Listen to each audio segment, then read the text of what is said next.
Hello there, and welcome to the Sleepy History Channel. Tonight, we are drifting out across the open water into a world where human ambition meets the vast power of the sea. Shipwrecks are more than accidents frozen in time. They are stories of exploration and risk, of trade and war, of hope carried across horizons and sometimes lost beneath the waves. Every ocean and river holds traces of journeys that once felt unstoppable, until a single moment changed everything. Beneath the surface, ships rest as witnesses to forgotten decisions and sudden storms.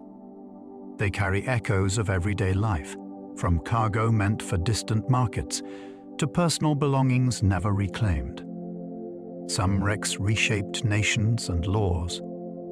Others vanished so completely that only whispers remain. Together, they form a hidden history that surrounds us, unseen yet deeply connected to the world we know today. If you enjoy these gentle journeys, I invite you to like, subscribe, or share a thought below. It helps others find their way here too, one sleepy soul at a time. But for now, there is nothing you need to do except settle in. Let your shoulders soften, allow your breathing to slow, and feel the day loosen its hold. As your eyes grow heavier, let your thoughts drift with the tide as we explore this remarkable world shaped by water and time. Let's begin. Most shipwrecks are never found because oceans hide evidence fast. The sea is not an empty field where objects wait to be collected. It is a moving system that buries, breaks, and scatters. In shallow water, waves grind wood to pulp and roll heavy pieces into sand. In busy shipping lanes, trawling gear can drag remains apart before anyone knows they are there. In deeper places, a wreck can slide down slopes, disappear into soft sediment, or be sealed under landslides triggered by earthquakes. Even when something stays in one place, currents spread clues across miles. A nameplate might rust away while the hull dissolves. A cargo can be swallowed, then covered again, then exposed decades later. That is why the seafloor is often described as a library, with most of its books still unopened. Ancient amphora wrecks revealed trade routes like snapshots of everyday commerce. On the seafloor, those clay jars lie stacked like a fallen pantry, and each one is a clue with a handle. Amphorae were the shipping containers of the ancient world, built to move wine, olive oil, fish sauce, and preserved fruits across long distances. Their shapes changed by region and century, so specialists can often tell where they were made and roughly when they were fired, just by the curve of a neck or the angle of a foot. When hundreds are found together, they show what a port was hungry for and what it could pay for. Sometimes there are stamps, painted marks, or resin traces inside, which turn anonymous trade into something personal. A shipwreck can show that everyday meals were tied to distant coastlines. The Antikythera wreck exposed a complex ancient gear device, long unexpected. When sponge divers brought strange corroded lumps up from the deep, nobody expected them to rewrite what ancient technology could mean. Over time, careful cleaning revealed teeth of gears, packed together with a precision that looked almost modern. The fragments became known as the Antikythera mechanism, and later scans showed a system designed to model cycles in the sky. It was not a decorative toy. It was a working instrument that demanded metalworking skill, mathematical planning, and patient assembly. What makes it so haunting is the silence around it. We have almost no surviving instructions, no workshop receipts, no proud inscription explaining how it was made. A ship went down, and with it sank a whole tradition of craft that history nearly forgot existed. The Merry Rose rose from mud, carrying Tudor life in place. When this warship was raised from the seabed, it did not arrive as an empty shell. It arrived with the clutter and texture of real lives, as if time had been paused mid-duty. In the surviving sections, archaeologists found longbows and arrows, tools for shipwrights, cookware, musical instruments, and the small belongings that people carry without thinking. Shoes still showed their wear patterns. Wooden cups sat where they had fallen. Even the ship's structure taught lessons, because it preserved a moment in naval design when cannon warfare was reshaping how vessels were built. The recovery itself became a careful performance, with cradles, lifting frames, and constant spraying to prevent exposed wood from shrinking and splitting. The result was not just a ship. It was a cross-section of Tudor work, fear and routine, brought back into daylight. The Vasa sank on her first voyage because pride beat stability. She was built to impress, and she did, right up until the wind touched her sails. Top-heavy decoration, towering stern carvings, and heavy guns combined with a hull that could not comfortably carry the weight above the waterline. On launch day, she moved slowly away from shore as crowds watched, and a gust tipped her far enough that water rushed in through open gun ports. Within minutes, the spectacle turned into disbelief. The tragedy left behind an unusually clear lesson. Engineering does not negotiate with ambition. Centuries later, when the ship was recovered from the cold harbor, the wood had survived in remarkable condition. Visitors can still see how beauty and power were literally carved into the structure, and how the same choices made the vessel vulnerable. It is a royal warning, preserved at full scale. The Uluburun wreck carried luxury goods, showing Bronze Age diplomacy afloat. This ship sank long before classical Greece or imperial Rome, yet its cargo reads like a map of connected kingdoms. Divers found copper and tin for making bronze, along with glass ingots, ivory, exotic woods, and finely worked items that look like gifts as much as merchandise. There were seals and jewelry, and even materials that suggest far-reaching contacts across the eastern Mediterranean. It is the kind of load you would expect when rulers are exchanging favors, securing alliances, and displaying status through rare objects. What makes the wreck so powerful is how it compresses a whole era into one scattered hold. Instead of one culture, it shows many, traveling together on a single route. The sea stopped the voyage, but it preserved the evidence that Bronze Age societies were not isolated islands. They were in conversation, by sail and by trade, long before most written histories begin. The Spanish galleon San Jose still fuels modern legal battles. When a famous wreck is linked to immense wealth, it becomes more than archaeology. It becomes a courtroom storm. The San Jose is often described as carrying a rich cargo when it sank, and that idea alone has drawn governments, companies, and legal teams into years of argument. Who owns a ship that went down centuries ago? Is it the nation whose flag it flew? The country in whose waters it now rests? The descendants of those who built it, sailed it, or mined the cargo? There are also moral questions that are harder than paperwork. How should recovered objects be treated if people died in the sinking? What belongs in museums? What belongs in research collections? And what should never be sold? Even the act of excavation can be contested, because disturbing a site can erase evidence forever. In this way, the wreck keeps changing history, not through cannon fire, but through law, identity, and memory. The wider wreck proved a pirate ship's story, beyond legend. Pirate tales are often stitched from rumor, but this wreck gave the story something solid to stand on. The Wider was captured and used by the pirate Sam Bellamy, and when it sank in a storm, it carried the mixed reality of piracy, stolen coins, weapons, trade goods, and the everyday gear of a working ship. Finding the wreck meant matching hard evidence to a name through artifacts tied to the vessel and its era. That mattered because piracy is easy to romanticize and just as easy to dismiss. Here, the seabed held proof of a specific ship and a specific moment, including items that showed how pirates were both criminals and skilled sailors navigating brutal risks. The discovery also highlighted how violent the end was, since storms can smash a vessel into scattered fields of debris.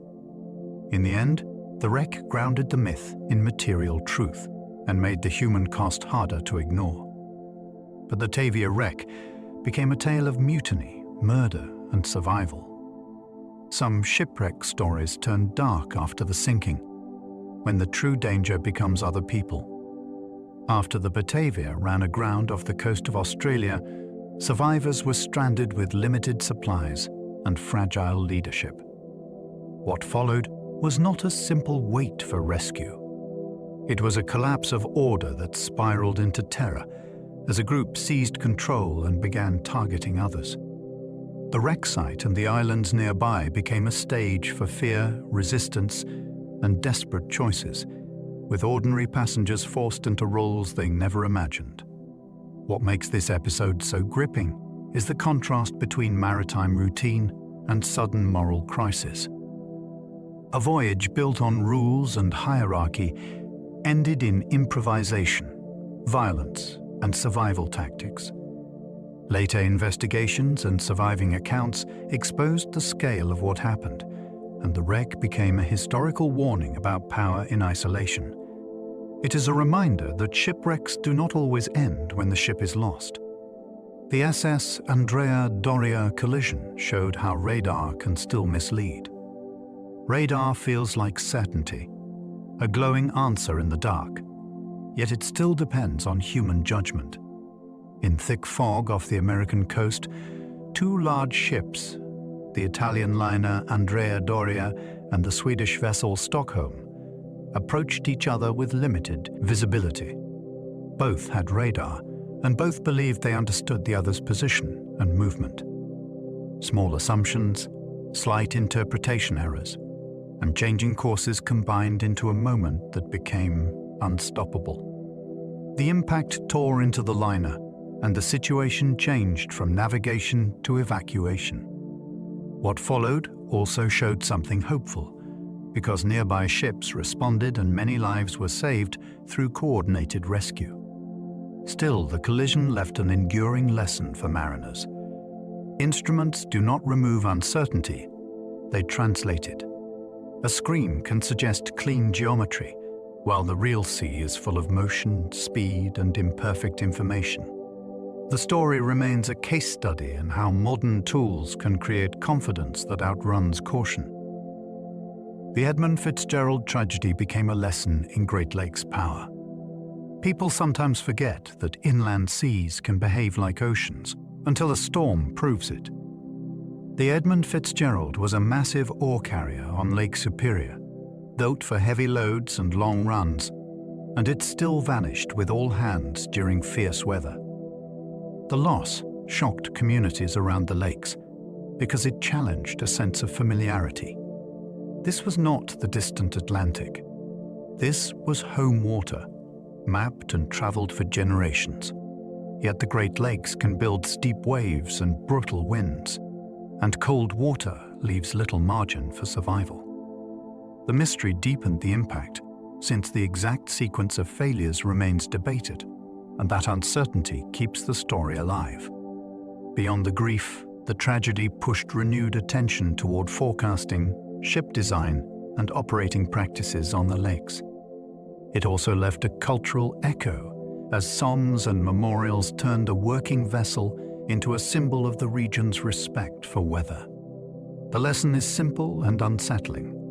Enormous freshwater can still demand the same humility as any ocean. The Titanic's distress calls changed maritime safety rules worldwide. The night the calls went out, the ocean carried more than a ship's last messages. It carried proof that modern travel needed modern discipline. Radios were powerful, but listening was not guaranteed. Lifeboats existed, but plans were shaped by convenience and tradition. After the disaster, international agreements pushed for constant radio watches, clearer emergency procedures, and lifeboat capacity tied to people instead of outdated measurements. Patrols began watching ice zones more systematically, and reporting became a shared responsibility rather than a private choice. It was not a single fix. It was a reshaping of habits across nations that competed on the surface, yet depended on the same sea. In a grim way, the tragedy made shipping cooperate. The result was a new baseline for safety that still echoes whenever a ship tests alarms or drills a crew.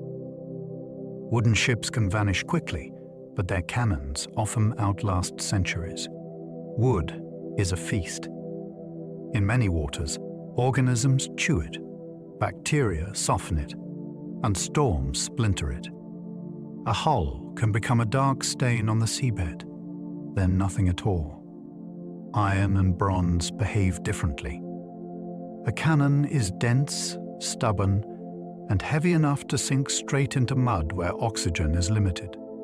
There it can wait, while everything around it disappears. When archaeologists find cannon clusters, they sometimes mark the last moment of a ship. Guns rolled as the vessel heeled. Carriages broke. The hull tore away, yet the artillery stayed like punctuation. Each piece can carry clues in its shape and casting marks.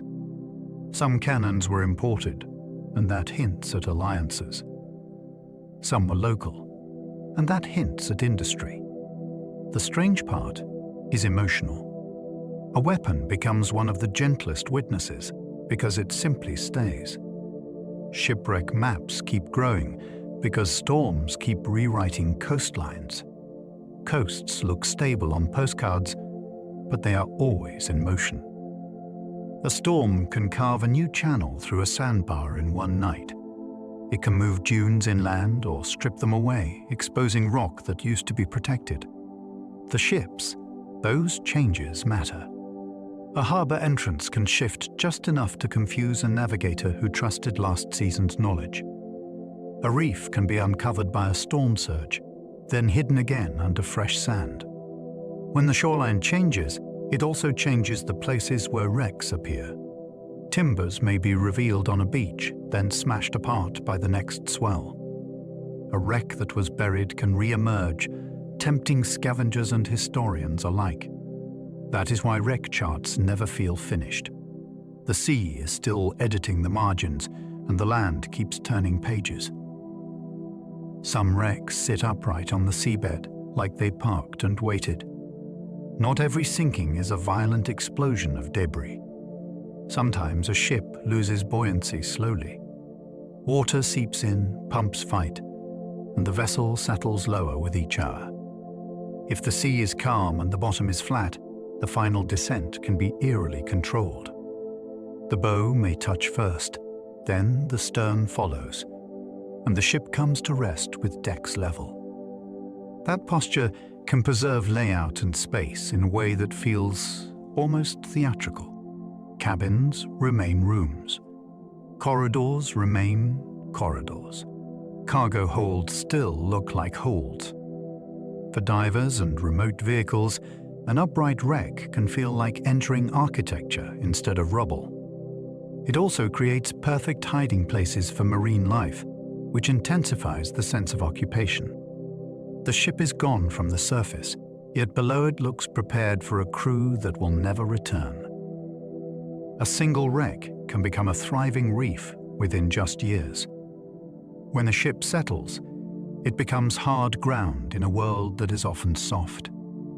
In coastal seas, that hard surface is a rare invitation.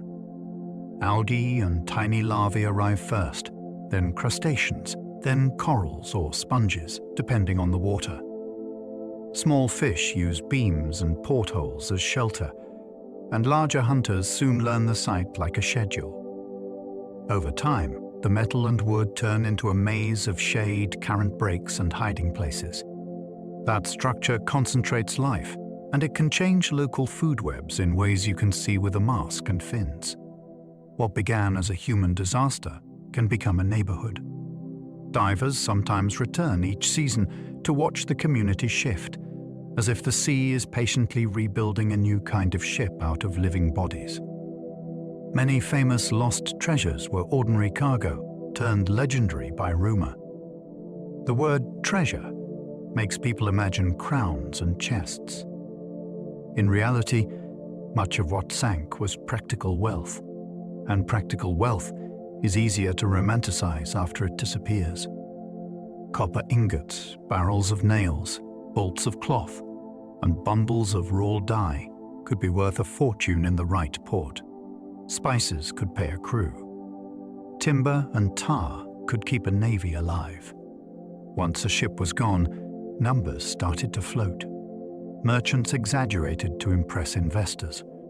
Rivals exaggerated to wound reputations. Newspapers exaggerated because suspense sold. Decades later, a simple manifest becomes a map for daydreams. Even when gold was involved, the real drama is often the system around it. Credit, insurance, and reputation could sink with the cargo. That is how ordinary goods become glittering legends. A tiny compass error can grow into miles after days at sea. At sea, small angles become large distances. If a ship's heading is off by just a little, the error does not stay little. It accumulates hour after hour, especially when clouds hide the sun and stars, and when currents quietly push sideways. A crew might believe they are making clean progress toward a headland, while they are actually sliding toward a reef line that is not on their mental map. In earlier centuries, compasses could be affected by the ship itself, particularly as more iron entered construction and cargo. Even a new cannon or an iron load could shift readings enough to matter. Captains tried to correct with experience, yet experience could mislead when conditions changed. Some wrecks were discovered with their course almost right, and their position fatally wrong. That is what makes navigation so gripping. It is not only about knowing where you are. It is about proving it, again and again, on a moving planet. Some ships vanished because iron cargo shifted, flipping them in minutes. Heavy cargo is not dangerous only because it is heavy. It is dangerous because it can move. Iron bars, rails, ingots, and scrap were often packed low to stabilize a ship. Yet if lashings failed or water entered, that mass could slide like a single living thing. Once it shifted, the ship's balance changed instantly. The deck tilted. Water rushed toward the lower side. Loose gear rolled. Doors and hatches became impossible to open against gravity. In a crisis like that, there may be no dramatic collision, no explosion, no warning flare. There is only a sudden angle that keeps getting worse. Some crews had just enough time to reach the rail. Others were trapped below as the ship turned into an inverted hull. These are some of the most chilling losses because they show how physics can act like a trap door. The sea did not need to be wild.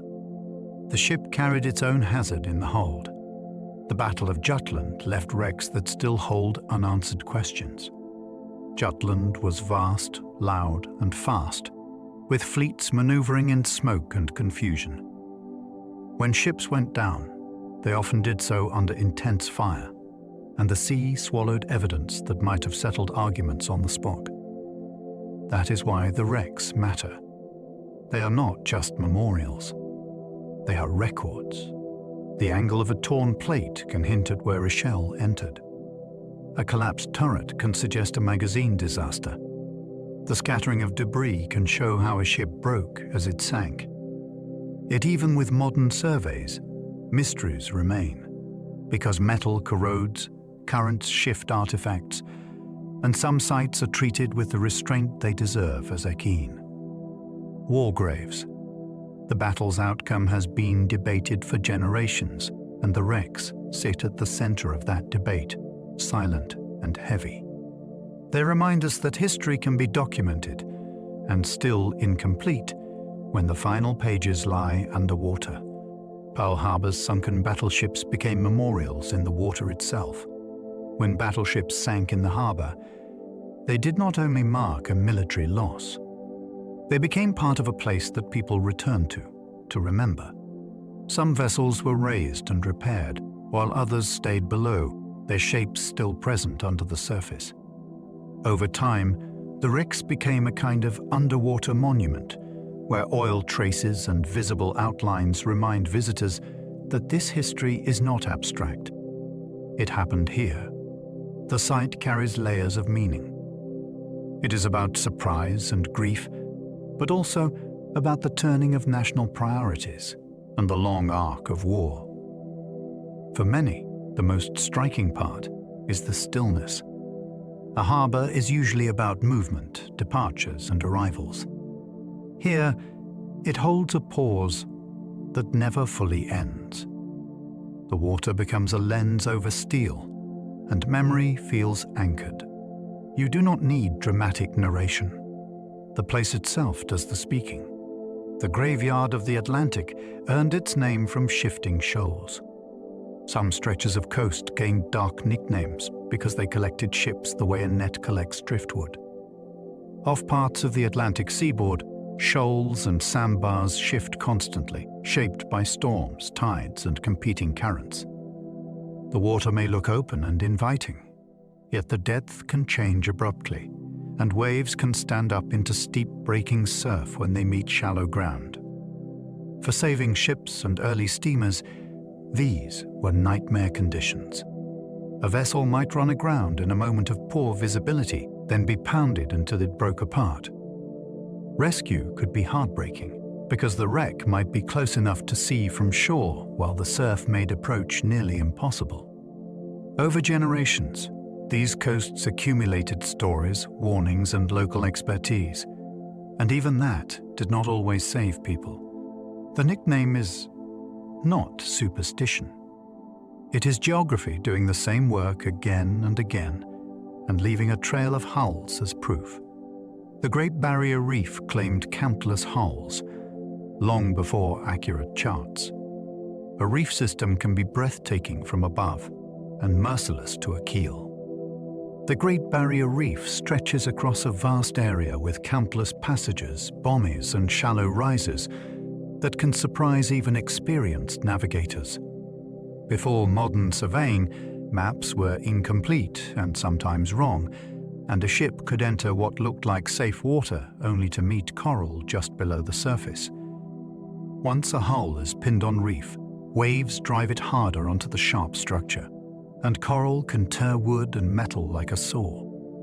In many cases, crews had to choose what to save, because the ship might be lost, even if people survived. Wrecks on reefs also become complex sites, because coral grows over them and breaks them apart, blending history into living stone. That mix is part of the fascination. The reef is both a hazard and a conserver, shaping stories of exploration, trade, and miscalculation across centuries.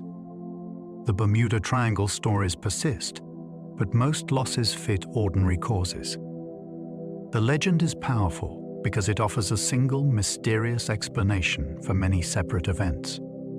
Yet when you look closely, most disappearances and wrecks linked to that region can be explained through familiar risks. The area is busy with traffic, which increases the chance of accidents. Weather can change quickly, including squalls and hurricanes that leave little room for error. Currents can move debris far from where a ship actually went down, which makes searches feel eerie and inconclusive. Navigation mistakes, mechanical failures, and communication gaps can also turn a bad situation into a vanished one. None of this makes the stories less compelling. It makes them more human. The real drama is not a magical boundary in the ocean.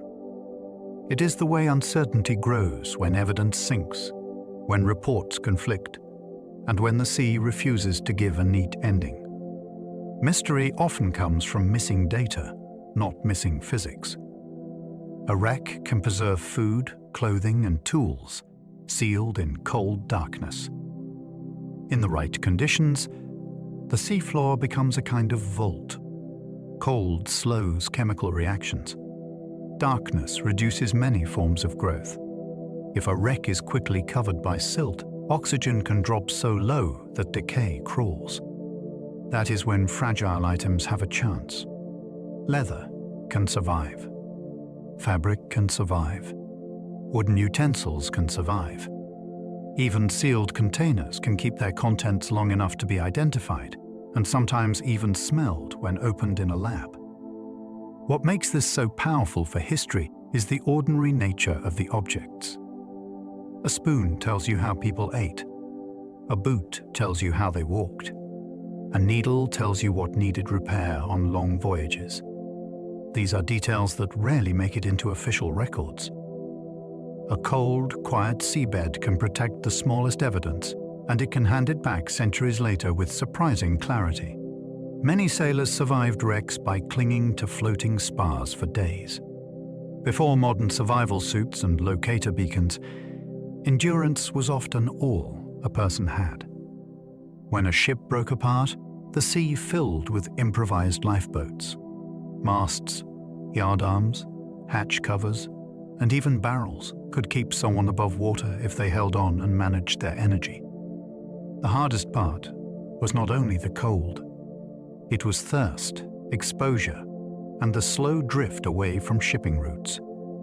People learned to keep their mouths closed against spray, to lie still when they could, and to take turns when several clung to the same wreckage. Rescue, when it came, could be accidental. A passing ship might spot a bird circle. A glint might flash at the right moment. Survival stories often sound miraculous, yet they are also a record of technique, teamwork, and stubborn hope. The sea tests everything, and sometimes human grip wins. Shipwrecks shaped empires by sinking fortunes, fleets, and futures overnight. Power at sea depends on movement. When ships vanish, plans vanish with them. A lost convoy could starve an army that was waiting across an ocean. A storm that scattered a fleet could delay an invasion long enough for defenders to regroup. A merchant company could collapse after a single season of losses because credit was built on cargo arriving on schedule. Even diplomacy could shift. If gifts meant for a foreign court went to the bottom, an alliance could cool. If soldiers and horses were lost, a colony could fail before it began. These are not dramatic details added later. They are the quiet mechanics of history. Wood and canvas carried strategy. Iron and grain carried money. When the sea took a ship, it could also take momentum. Sometimes an empire did not fall in battle. It fell in the dark, in weather, with no enemy in sight. Lighthouse construction boomed because one hidden reef could bankrupt a port. Before GPS and reliable charts, a coastline could be a liar, especially at night. A reef might sit just below the surface, far enough offshore to surprise a careful captain, yet close enough to swallow a ship in minutes. When wrecks piled up, the damage was not only grief. It was commerce collapsing. Merchants lost cargo. Insurers raised prices. Crews refused routes. Entire towns felt it when ships stopped coming. That is why lighthouses became more than tall buildings with lamps. They were economic engines. Governments funded them to protect tax revenue. Local communities petitioned for them like medicine. Engineers built them on cliffs and wave-lashed rocks, hauling stone and iron into places that seemed impossible to occupy.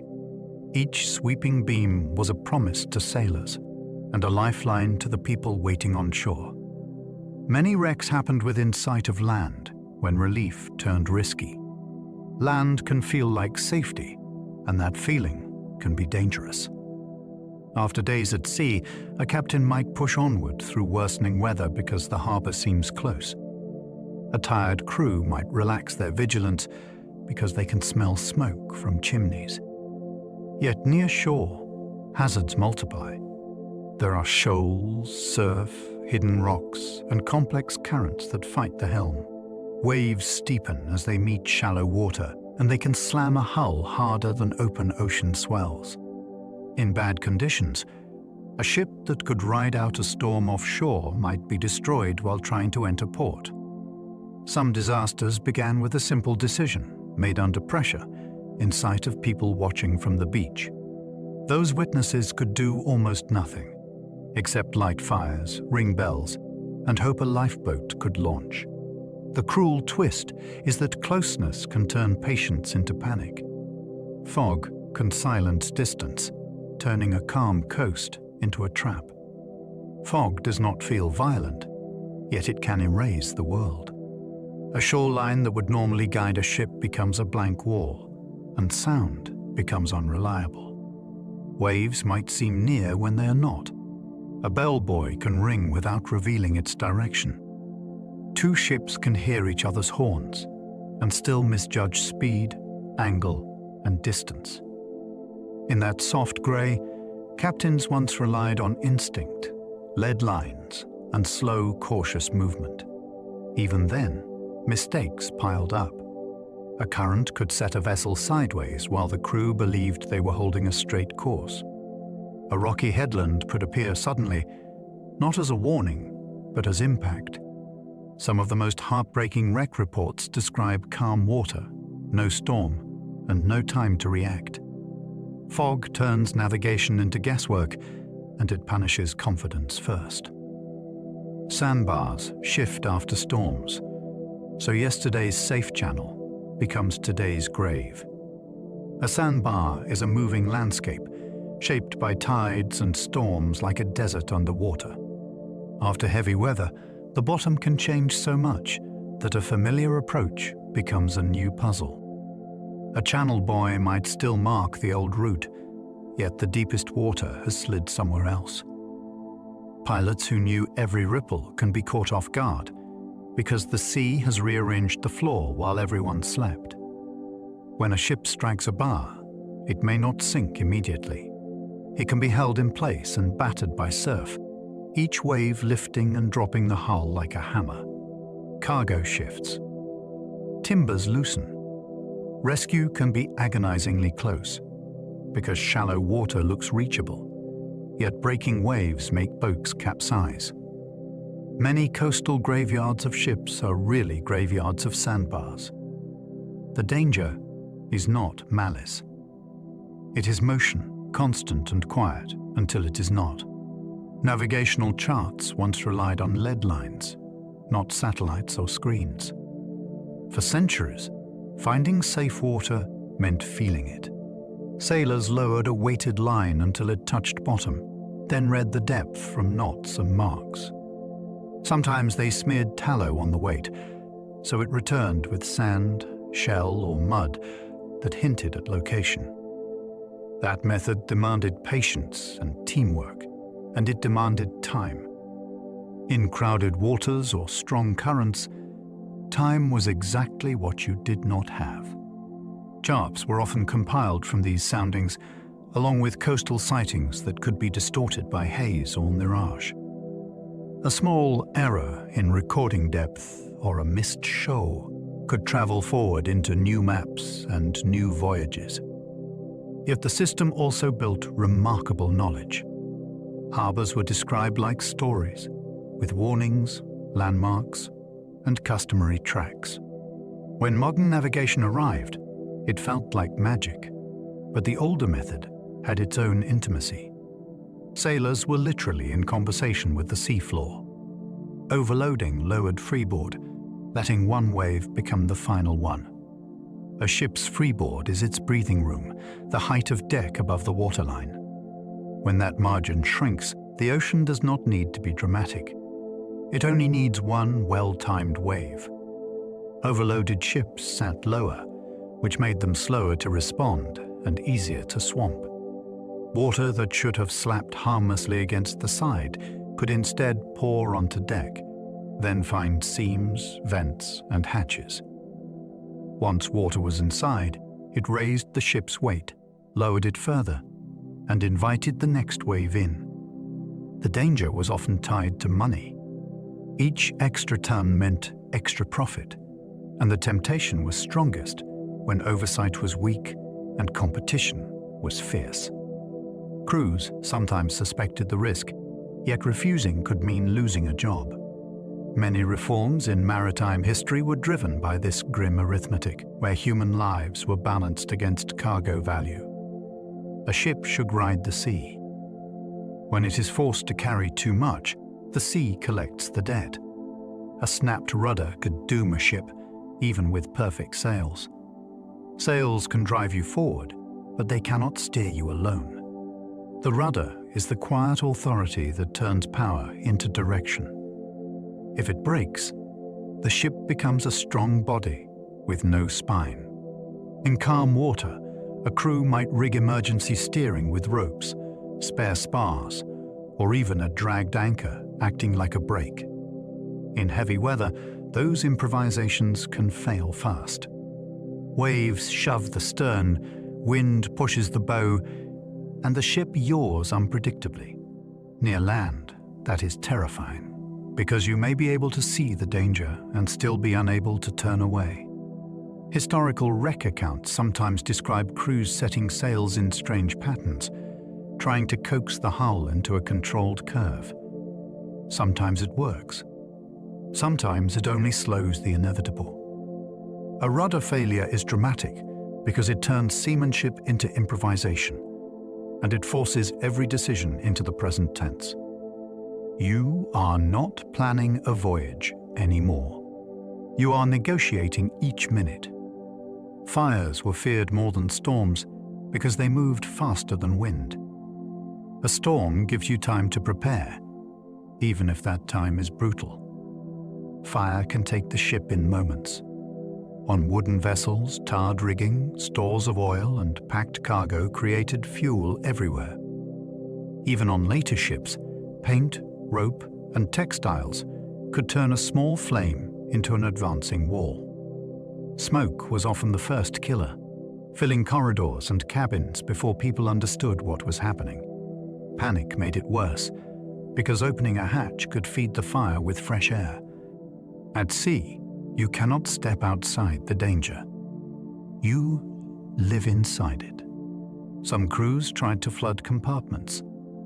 Others cut away burning rigging, hoping it would fall into the water. Lifeboats were launched into darkness lit by a burning hull, and survivors watched the only shelter they had become a beacon of loss. Fire also destroyed evidence, which made investigations harder and rumors stronger. That is why sailors feared it. Wind and water are powerful. Fire is hungry, and it does not negotiate. Coal bunkers could self-heat, and shipboard fires could smolder unseen. On coal-burning ships, danger could begin in the dark, inside the fuel itself. Fresh coal can slowly oxidize, and that chemical change releases heat. If the bunker is tightly packed and poorly ventilated, warmth builds instead of escaping. At first, nobody sees anything. A faint, sharp smell might appear. The steel around the bunker might feel oddly warm to the touch. Then a hidden hotspot can start to smolder, fed by air slipping through cracks and seams. Crews tried to manage the risk by turning coal over, wetting it, or shifting it to break up warm pockets. All of that work happened deep below deck, sweaty and claustrophobic, with the ship rolling overhead. The most frightening part was timing. A voyage could seem calm for days, then a fire could emerge suddenly where no flame should exist. Early steamships sometimes exploded when boilers met fatigue and pressure. Steam promised speed and reliability, yet early engines carried a brutal secret. Boilers were metal containers asked to hold enormous pressure, hour after hour, in salty air that encouraged corrosion. Rivets could loosen, plates could thin, Valves could stick. Gauges could lie. If a crew pushed too hard to keep schedule, pressure rose while the margin for error shrank. When failure came, it was not a small malfunction. It was a violent release of energy that could tear through decks, scald people instantly, and shatter a ship's internal structure. Survivors often described the sound as thunder inside the hull, followed by steam that turned corridors into white blindness. Investigations slowly taught hard lessons about maintenance, inspection, and safe operating limits. Steamships changed the world's pace, but their early years were also a reminder that new power demands new discipline. War mines still lurk, and some wrecks are sudden reminders. Long after wars end, the sea can keep their traps. Mines were laid in huge numbers, sometimes in tidy fields, sometimes scattered in haste. Some were cleared, but storms can drag them, bury them, or reveal them again. Fishing nets can snag them. Anchors can disturb them. Even a passing ship can trigger certain types if they still function. When an old mine detonates, it can rip open a hull faster than any leak, and the shock can feel like the sea itself has turned solid. There is also a quieter danger. Some mines do not explode, yet they still contain explosive material and unstable parts. That is why certain wreck sites and seabed areas remain restricted, mapped with warnings that outlive the conflict. History does not always rest. Sometimes it waits. Convoys reduced U-boat losses, but created new collision dangers. Sailing together was a shield, because it made ships harder to pick off one by one. Escorts could watch for periscopes, and attackers had to break through a moving guard. Yet a convoy also turned the ocean into a crowded roadway, often in darkness and bad weather. Ships held tight spacing to stay protected, and they used limited lights to avoid giving away their position. In those conditions, a small steering mistake could become a crunch of steel, and a damaged ship could fall behind into the most dangerous water of all. Signals had to be brief and disciplined. Course changes rippled through columns like a slow wave, and confusion could spread quickly. For crews, the tension was double-layered. You watched the sea for the enemy, and you watched your own neighbors to avoid impact. The convoy system saved many lives, but it asked sailors to survive a moving maze. Hospital ships carried clear markings, yet were still sunken wars. A hospital ship was meant to be an island of mercy, painted and lit to show its purpose.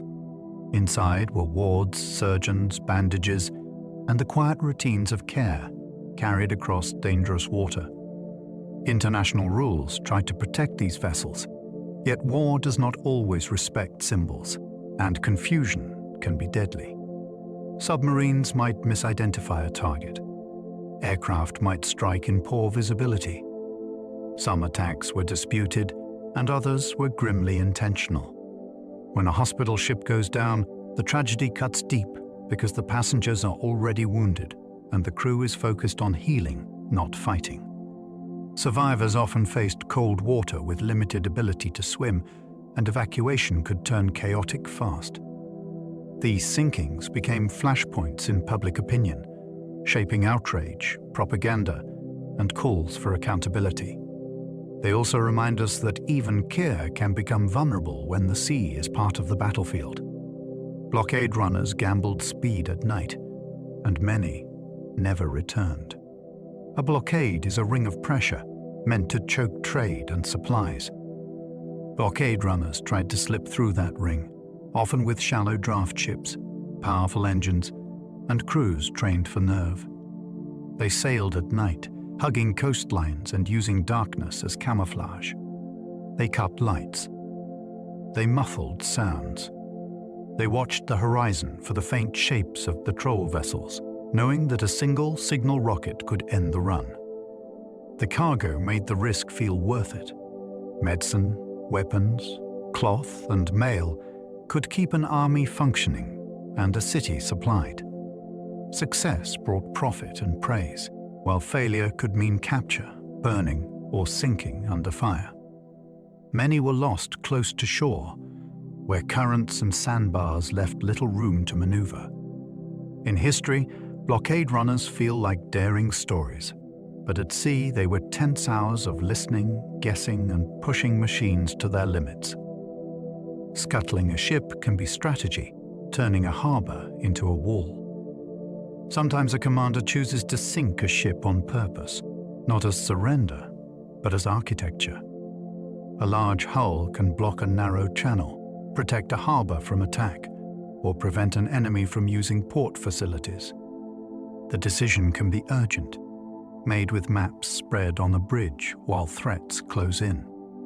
Crews might open seacocks, set charges, or cut holes below the waterline, then abandon ship as it settles into its new role as an obstacle.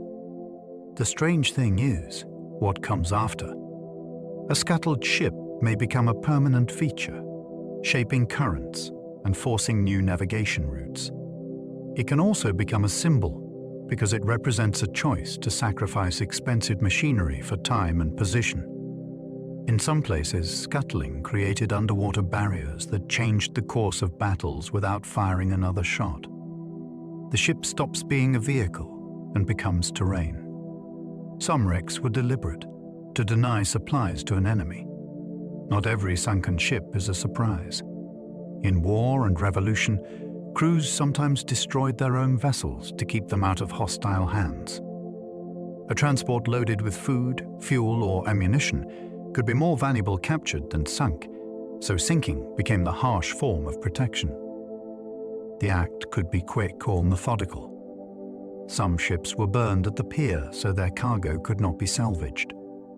Others were taken offshore and sunk where recovery would be difficult. What makes these stories gripping is the personal cost. A crew might be destroying the ship they served on for years. Merchants might watch their own investment vanish by order and still understand the logic. Later, historians and archaeologists can sometimes tell a deliberate sinking from the pattern of damage, the location, and the way valuables were removed first. These wrecks are not only accidents of nature, they are decisions, frozen on the seabed, with motive built into the wreckage. Cold water slows decay, letting wrecks stay hauntingly intact. In cold seas, time moves differently. Chemical reactions slow down, many microbes work more slowly, and the collapse that would happen quickly in warm water can take far longer. That is why some cold water wrecks still show rails, ladders, and even paint lines that feel strangely recent. The water can also be clear, which turns a remote vehicle's lights into a kind of underwater sunrise across a hull. For historians, that extra time means details survive. A doorway still frames a room. A mast stump still points toward the surface. Even simple objects can keep their shape long enough to be studied rather than guessed at. Cold does not stop change, but it stretches the story out, like a slow unfolding. That long preservation can feel eerie because the wreck looks less like rubble and more like a place that is still waiting. Warm, shallow seas can erase a wreck by worms and microbes. In warm, sunlit water, the sea is busy and it does not like to keep secrets. Microbes multiply quickly. Algae and encrusting life settle fast. Tiny burrowers and larger scavengers find every soft edge. Wood can be eaten, softened, and broken into fragments until the hull is no longer a shape, only a field of scattered pieces. Even metal can disappear faster than people expect because warm water often carries more oxygen and corrosion speeds up. Shallow sites also face the constant punch of waves and storms, which pick up sand like sandpaper and grind surfaces down.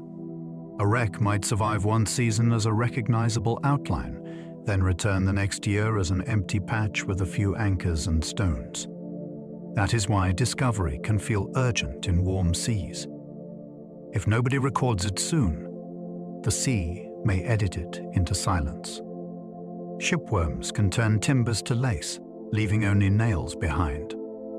Despite the name, shipworms are not worms at all. They are bivalves that drill into wood and live inside it, protected like thieves in a tunnel. From the outside, timber can look solid, while inside it is being hollowed into fragile shells of wood. On a wreck, that means beams can fail without warning. Planks can crumble when touched. A hull can collapse as if it was made of paper. Over time, the sea may be left with the parts shipworms cannot eat, like metal fasteners, ballast stones, and heavy fittings. That creates an odd archaeological puzzle. You might find a line of nails that still traces where a plank once was, or a cluster of bolts that mark the edge of a vanished frame. The ship becomes an outline of hardware, like a skeleton after the flesh is gone. Deep sea pressure can crush decks, collapsing stories into a thin layer. In the deep ocean, pressure is not a metaphor. It is weight, stacked mile after mile, pressing on every hollow space. If a ship sinks to great depths, the structure can hold for a while, then fail as compartments implode and decks sag inward. A tall wreck can become a flattened shape, with levels pressed together like pages in a book that got soaked and shut. That collapse changes how historians read the site. Rooms can merge.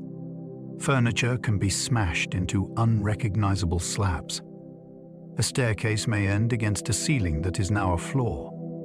For explorers, the scene can feel unreal, because the ship is still there, but it has been compressed by the ocean into a new geometry. Even sound behaves differently down there, and the lights of a submersible reveal only what they touch. The deep sea does not scatter a wreck like a storm. It can quietly crush it into silence. Corrosion eats steel like slow fire, especially where oxygen returns. Steel seems tough, yet seawater is relentless, and oxygen is the accomplice. Where water flows and oxygen is renewed, rust can advance steadily, turning sharp edges into flakes and plates into lacework. The process is not uniform, so a wreck becomes a patchwork of strengths and weaknesses. A railing might remain, while a nearby deck plate disappears. A doorframe might hold its shape, while the wall around it thins and collapses. Over years, corrosion changes not only the look, but the stability. Whole sections can fall in a single season, not because of a storm, but because the metal reached a breaking point. This is why wreck exploration can be dangerous, and why careful teams treat each step like a question. Corrosion also changes what can be preserved in museums, because once steel is lifted, exposure to air can accelerate damage unless it is treated. The sea begins the transformation, and the surface can finish it. Wrecks can leak fuel for decades, becoming environmental time bombs. A ship can sink with fuel still inside its tanks, sealed away like a hidden debt. Over time, metal thins, seals fail, and small leaks can begin. Sometimes the release is slow, a sheen that comes and goes with tides. Sometimes it is sudden, when a tank wall gives way and oil rises in a dark plume. This is a different kind of shipwreck story, one that connects history to living coastlines. Cleanup can be difficult because the source is underwater and fragile, and disturbing the wreck can make things worse. Decisions become complicated. Do you remove fuel from a corroding hull? Do you cap leaks? Do you monitor and wait? Each option carries risk. The problem can also be invisible to most people until birds, beaches, or fisheries show the cost. In this way, a wreck is not only a record of the past, it can be an active force in the present, still shaping the sea. Some wrecks become no-take zones, and fish populations rebound. When a wreck is protected from fishing, it can become a safe address in the ocean, and life responds quickly. Nets do not scrape the structure. Hooks do not thin the larger fish. The maze of beams and holes gives young fish places to grow, and it offers adults places to rest, spawn, and hunt. Over time, numbers can rise, and the size of fish can increase, because individuals live long enough to reach maturity. The effect can spread outward, since fish do not respect invisible borders. A protected wreck can seed surrounding waters, like a nursery sending travelers into the wider sea. This creates a rare link between heritage and ecology. A site is valued not only for history, but also for what it supports now. Divers might visit for the ship, then remember the fish most vividly.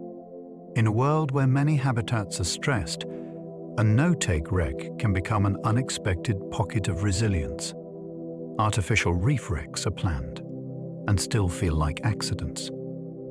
Some ships are sunk on purpose to create habitat, but the planning can be as careful as any construction project. Before sinking, crews remove oils, wiring hazards, and loose materials that could pollute or snag. Openings are cut to create safe passages and to reduce the risk of trapped air pockets. The ship is towed to a chosen location where currents and depth make sense for both marine life and divers. Then comes the moment that feels dramatic, because the vessel lists, takes water, and slides down with the same solemn grace as an unplanned disaster. Once it rests, the sea begins decorating it. Within months, life settles in. Within years, the outline can be softened by growth. The strange emotional twist is that it can still feel like a wreck with a story, even when there was no storm and no tragedy.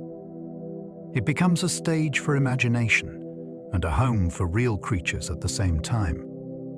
A wreck's shadow can change currents, shaping new seabed dunes.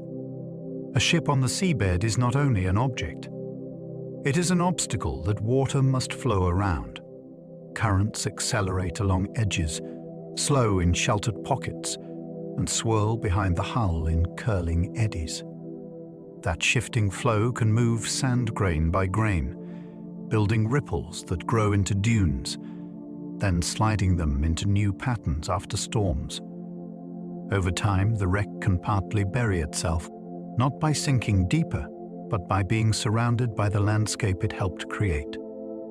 In one season, sand may pile against the bow. In another, it may scour a trench along the side, exposing parts that were hidden for years.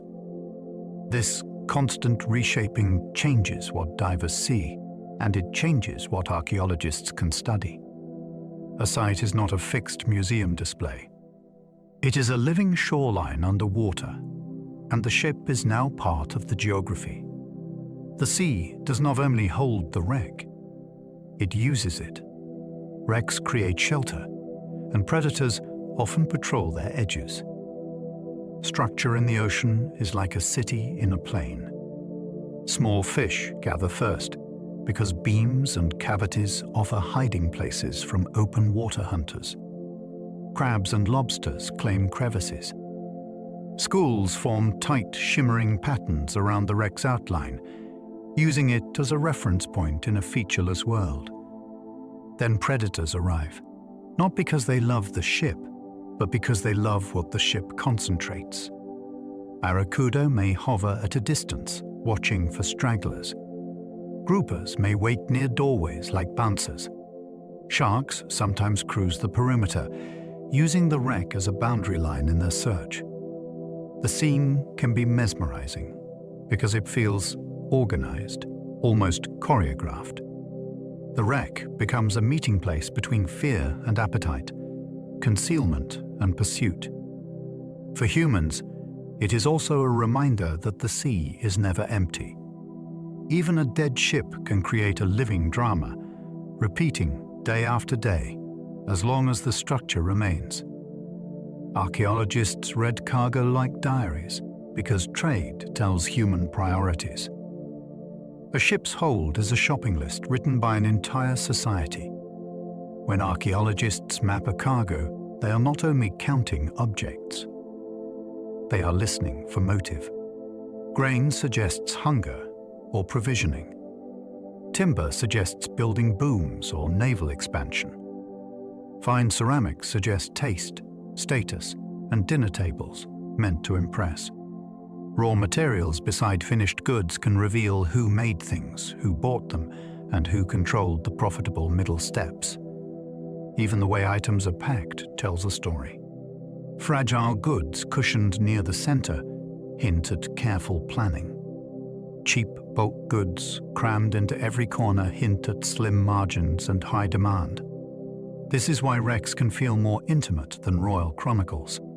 Kings and wars dominate written history, but cargo reveals what ordinary people used, wanted, and depended on. In the end, the sea preserves economics as texture. It shows what mattered enough to risk an ocean crossing. Coins in a wreck can date a disaster down to a rain. Coins are small, stubborn timestamps. A ship might carry older pieces still in circulation, yet the newest coin in the mix can set a hard limit because the sinking cannot be earlier than its minting. That simple idea becomes powerful when a wreck has no surviving name or clear records. Archaeologists study the ruler on the face, the style of lettering, and the metal content, which can shift as governments change. Sometimes coins are found in purses or chests, and that hints at wages, passengers, or a payday that never arrived. Sometimes they are scattered through sand, as if the sea shook the ship like a pocket turned inside out. Coins can also connect the wreck to distant political worlds. A ship sunk near one coast might carry currency from another, proving contact that a local archive never recorded. In a single handful of metal, you can hold a timeline, an economy, and a route. Pottery styles travel, and wrecks prove where fashions actually went. Pottery is everyday, yet it can be surprisingly loud about identity. Shapes, glazes, and painted motifs change with taste, and taste often follows power and prestige. When a ship sinks with stacks of dishes, jars, or tiles, those styles become a snapshot of what people considered desirable at that moment. A wreck can prove that a design spread farther than historians assumed, because it shows the objects in transit, not just in a rich home where they finally landed. Sometimes the cargo includes both plain utilitarian wear and fine table pieces, which hints at social layers in the market. Sometimes there are misfired or seconds quality goods, which suggests factories selling imperfect stock abroad where buyers cared less about flaws. The sea, in other words, can preserve fashion in motion. It shows that trends traveled by wind, by risk, and by profit. A ship's ballast stones can reveal its last port of call. Ballast looks like meaningless rock until you realize it was chosen on purpose. Ships needed weight low in the hull for stability, especially when sailing without a full cargo. Crews often used stones or gravel loaded at a specific harbor, then dumped or replaced them when taking on goods elsewhere. That habit turns ballast into a geological fingerprint. If the stones match a particular coastline or riverbed, they can point to where the ship last took on weight, even if the cargo was loaded later. Sometimes ballast is mixed, and that can suggest a complicated itinerary with multiple stops. It can also hint at improvisation, like a captain scrambling to steady a ship before crossing open water. For archaeologists, ballast is a quiet witness that rarely gets looted because it seems worthless. Yet it can anchor a story to a place with surprising precision, linking a wreck to a harbor that might otherwise never be suspected. Rigging fragments show sailing technology even when hulls are gone. A ship can vanish, yet its ropes and hardware may still tell you how it moved.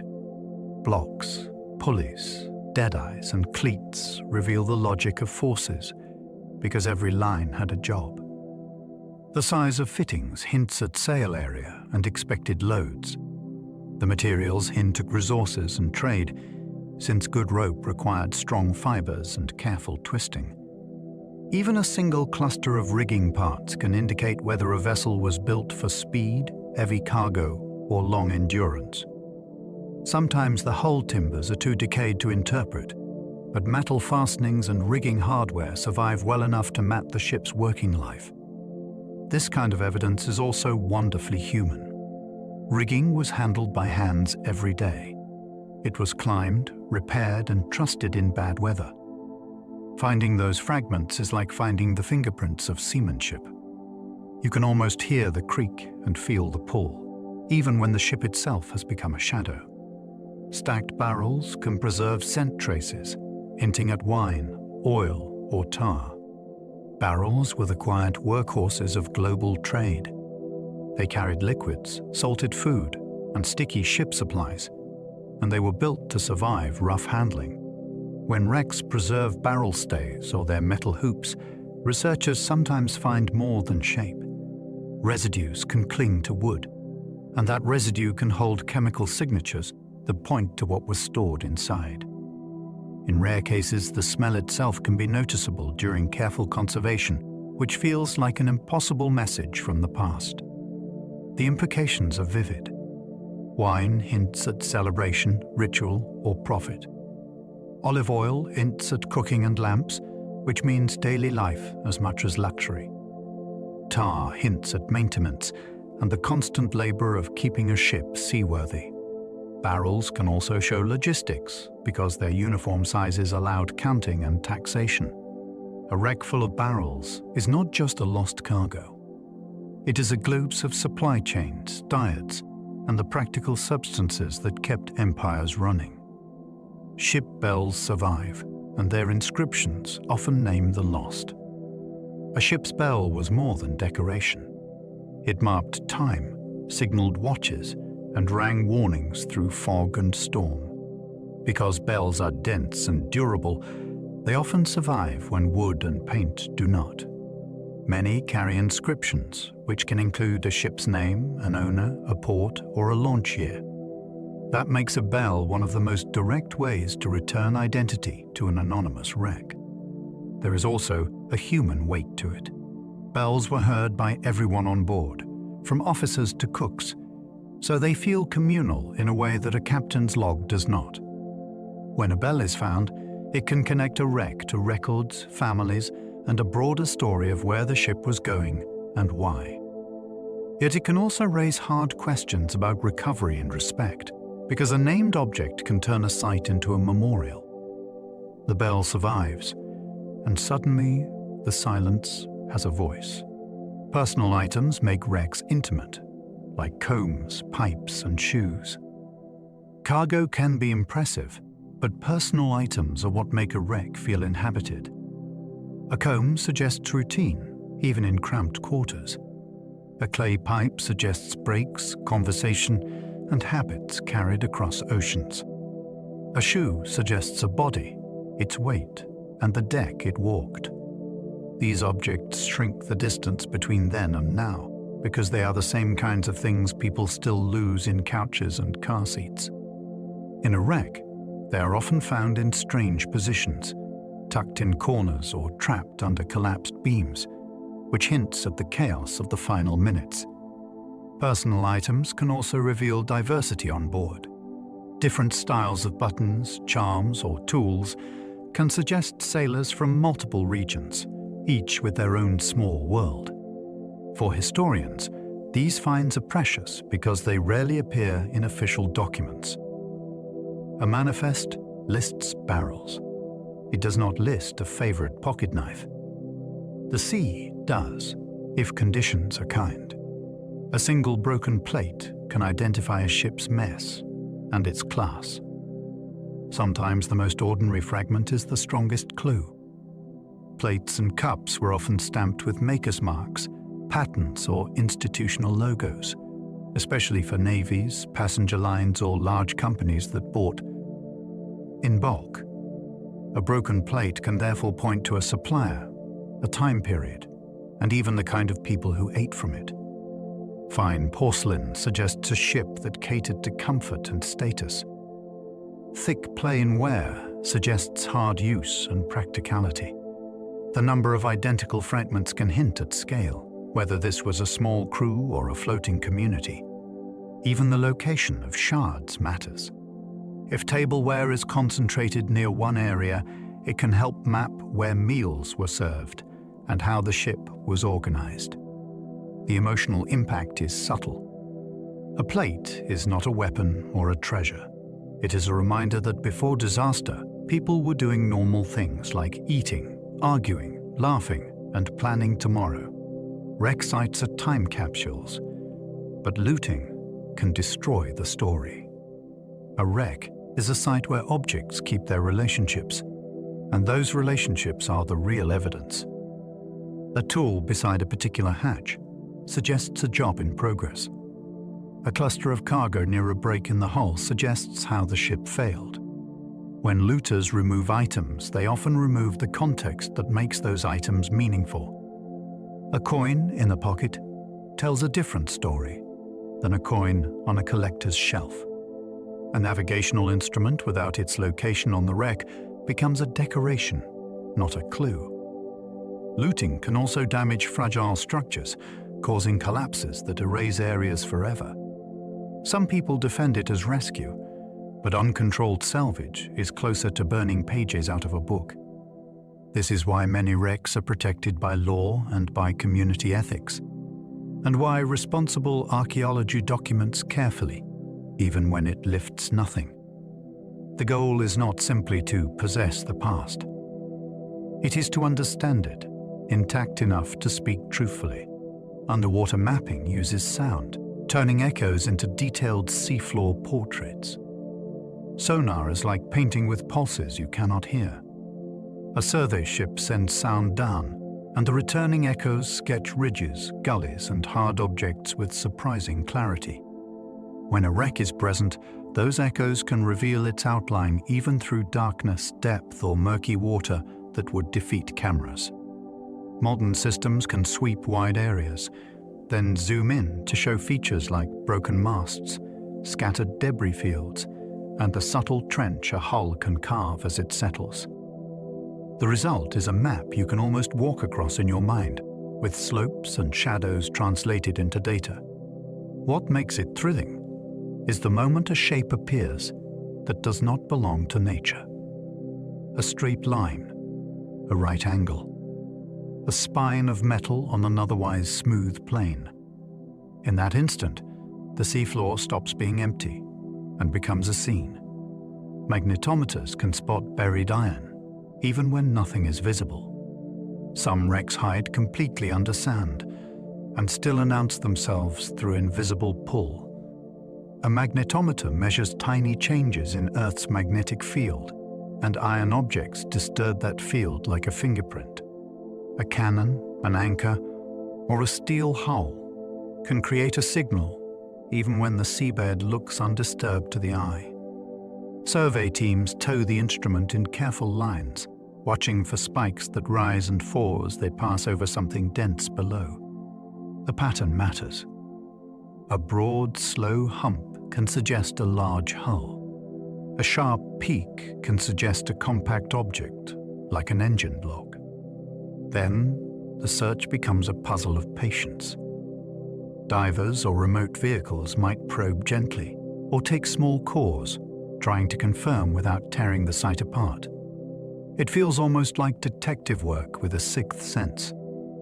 The ocean can cover a wreck, but it cannot always hide its metal heart. Remote vehicles let humans visit depths that crush submarines. There are depths where steel creaks, acrylic domes bow, and a single crack would be the end. Yet remotely operated vehicles can go there, tethered by cable, carrying lights, cameras, and delicate robotic hands. From a control room on the surface, pilots guide them into a world of black water, where the only color comes from their own lamps. Wrecks found at these depths can look untouched by storms because the surface chaos never reaches them. You might see a ship's silhouette emerging out of darkness. Then details appear: a winch, a railing, a nameplate, a row of portholes like eyes. The vehicle can hover with a steadiness a diver cannot match, filming, measuring, and sampling without stirring sediment. It changes the feeling of exploration. Humans still do the seeing, but our bodies stay safe, while our curiosity travels down. Silt can protect a wreck, like a blanket that seals oxygen out. Sometimes the best preservation is being hidden. When a wreck settles into fine sediment, it can be covered quickly, and that cover can limit oxygen and slow decay. Wood that would normally be eaten or softened can survive longer. Fabrics and leather can avoid the constant abrasion of currents. Even metal can corrode more slowly when it is sealed away from fresh, oxygenated water. For archaeologists, the challenge is that the same blanket that protects also conceals. Digging must be careful, because one careless movement can stir clouds that erase visibility and scatter fragile pieces. Teams often work slowly, fanning silt away in controlled passes, documenting every layer like an excavation on land. The reward can be astonishing. A buried compartment may still hold objects in place, as if someone set them down and never returned. In those moments, the seabed feels less like a grave and more like storage, holding history in its original arrangement. Some wrecks are discovered by fishermen, sniding nets on history. A trawl net does not care about the past. It only cares about what is in its path. When it catches on something solid, the crew feels it through tension in the lines, and frustration turns into curiosity. Sometimes the gear comes up torn, with splinters of wood or strange metal fragments tangled in the mesh. Sometimes an anchor, a bottle, or an old fitting appears on deck, dripping and unfamiliar. That is how many wreck stories begin, not with a grand expedition, but with working people trying to earn a living. The location is noted, and word spreads along docks, then to local divers, then to historians who recognize the shape of an artifact. It can be messy, and it can be damaging, yet it is also a powerful reminder that the sea is shared. The same waters that feed communities also carry their forgotten ships beneath the fishing grounds, waiting for an accidental introduction. Divers sometimes find wrecks by accident, following a stray anchor chain. Not every discovery begins with a map and a plan. A diver may descend expecting a reef, then notice an anchor that looks wrong, too big, too shaped, too deliberate. They follow the chain, hand over hand, and the chain leads away from open sand into shadow. The first sight might be a rib of metal, or a line of planks, or a doorway framed by coral. That moment can feel like stepping into another century without warning. Accidental finds often happen in places where navigation is tricky, because anchors and lost gear collect around hazards, and hazards are where ships also fail. Once a wreck is spotted, the responsible next step is restraint. Good divers mark the location, take minimal photos, and report it, because excitement can tempt people to grab souvenirs. The story of an accidental discovery is thrilling because it is so human. You go down to see one thing, and you meet history instead. A wreck's name can survive only in insurance ledgers and port records. Some ships left almost no trace in public memory, yet paperwork kept them alive in thin ink. Insurance records list routes, cargo types, owners, and values, because risk demanded detail. Port logs track arrivals and departures, because commerce needed accounting. When a wreck is found without a clear identity, historians often turn to those documents like a filing cabinet of ghosts. They compare ship sizes, rig types, departure dates, and reports of storms or missing vessels. Sometimes the match comes from a small clue, like a stated cargo that fits what lies on the seabed, or a note about a ship that never arrived. The beauty of this work is its humility. There is no dramatic revelation at first, only patient cross-checking until the unknown becomes a name again. Then the wreck stops being an object and becomes a specific journey with a beginning, an end, and people who once expected to return. Storm-driven beaching can scatter a ship, leaving parts miles apart. When a ship is pushed toward shore in a storm, it can be torn into pieces by surf, long before it truly sinks.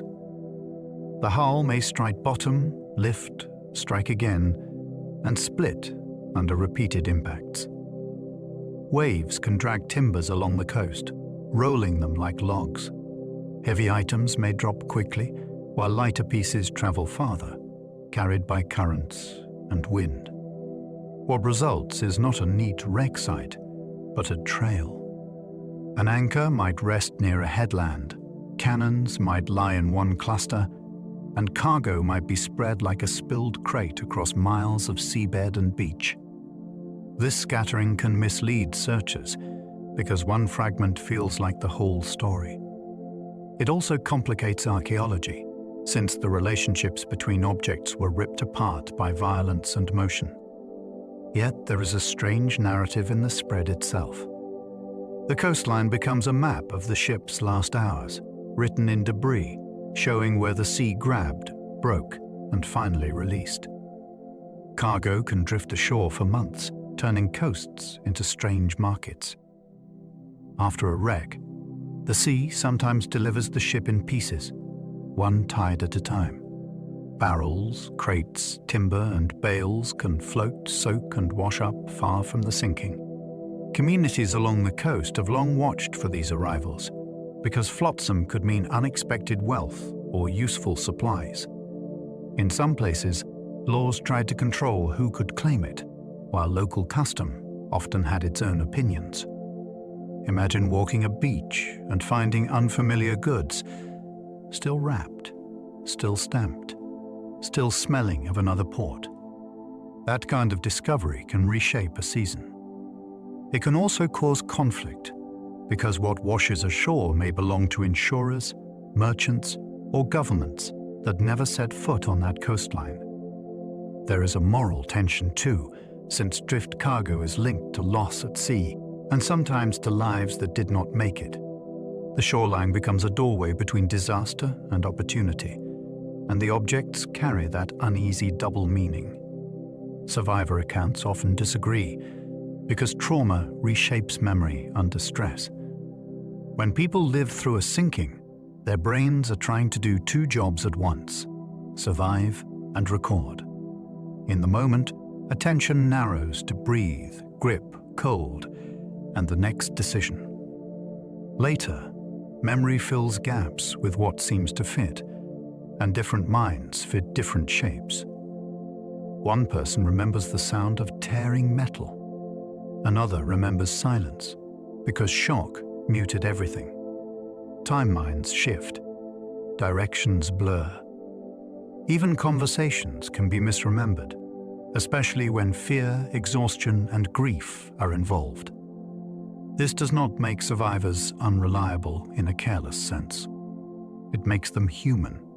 For historians, the challenge is to respect these voices while also comparing them to physical evidence, weather reports, and ship records. Sometimes the contradictions are revealing because they show what each person noticed, valued, or feared most. A shipwreck is not one story. It is many stories happening at once, and stress can split them into different truths that must be held together carefully. Lifeboat shortages once seemed acceptable, until famous disasters proved otherwise. For a long time, lifeboats were treated like clutter, heavy and awkward on already crowded decks. Designers worried about stability and promenade space. Companies worried about cost and speed of boarding. Some even argued that too many boats would invite panic, as if fear came from wood and rope instead of water. Then headline disasters exposed the real math. In cold seas, minutes matter. In darkness, confusion grows. When there are not enough places in boats, every decision becomes a contest between strangers, and it stains memory for generations. After public outrage, rules began shifting toward capacity that matched the people on board, not the tonnage of the ship.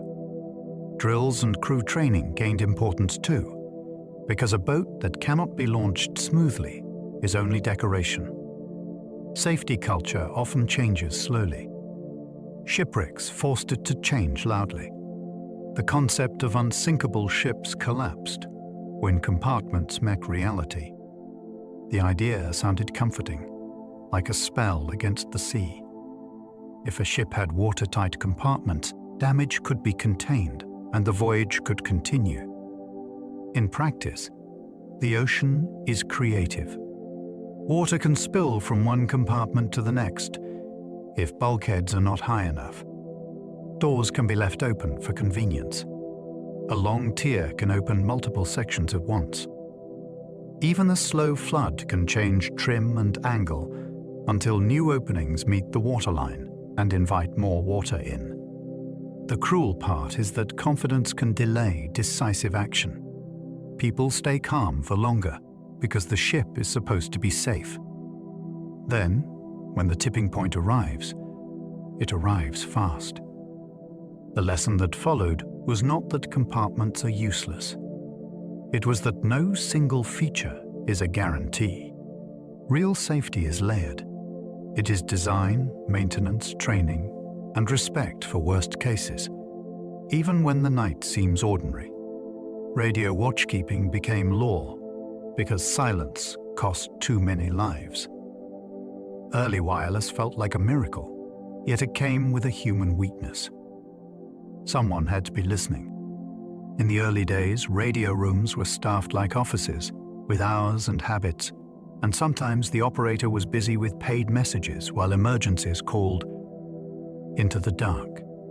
A ship in trouble could send calls that went unheard, not because the signal failed, but because the receiver was sleeping or off duty.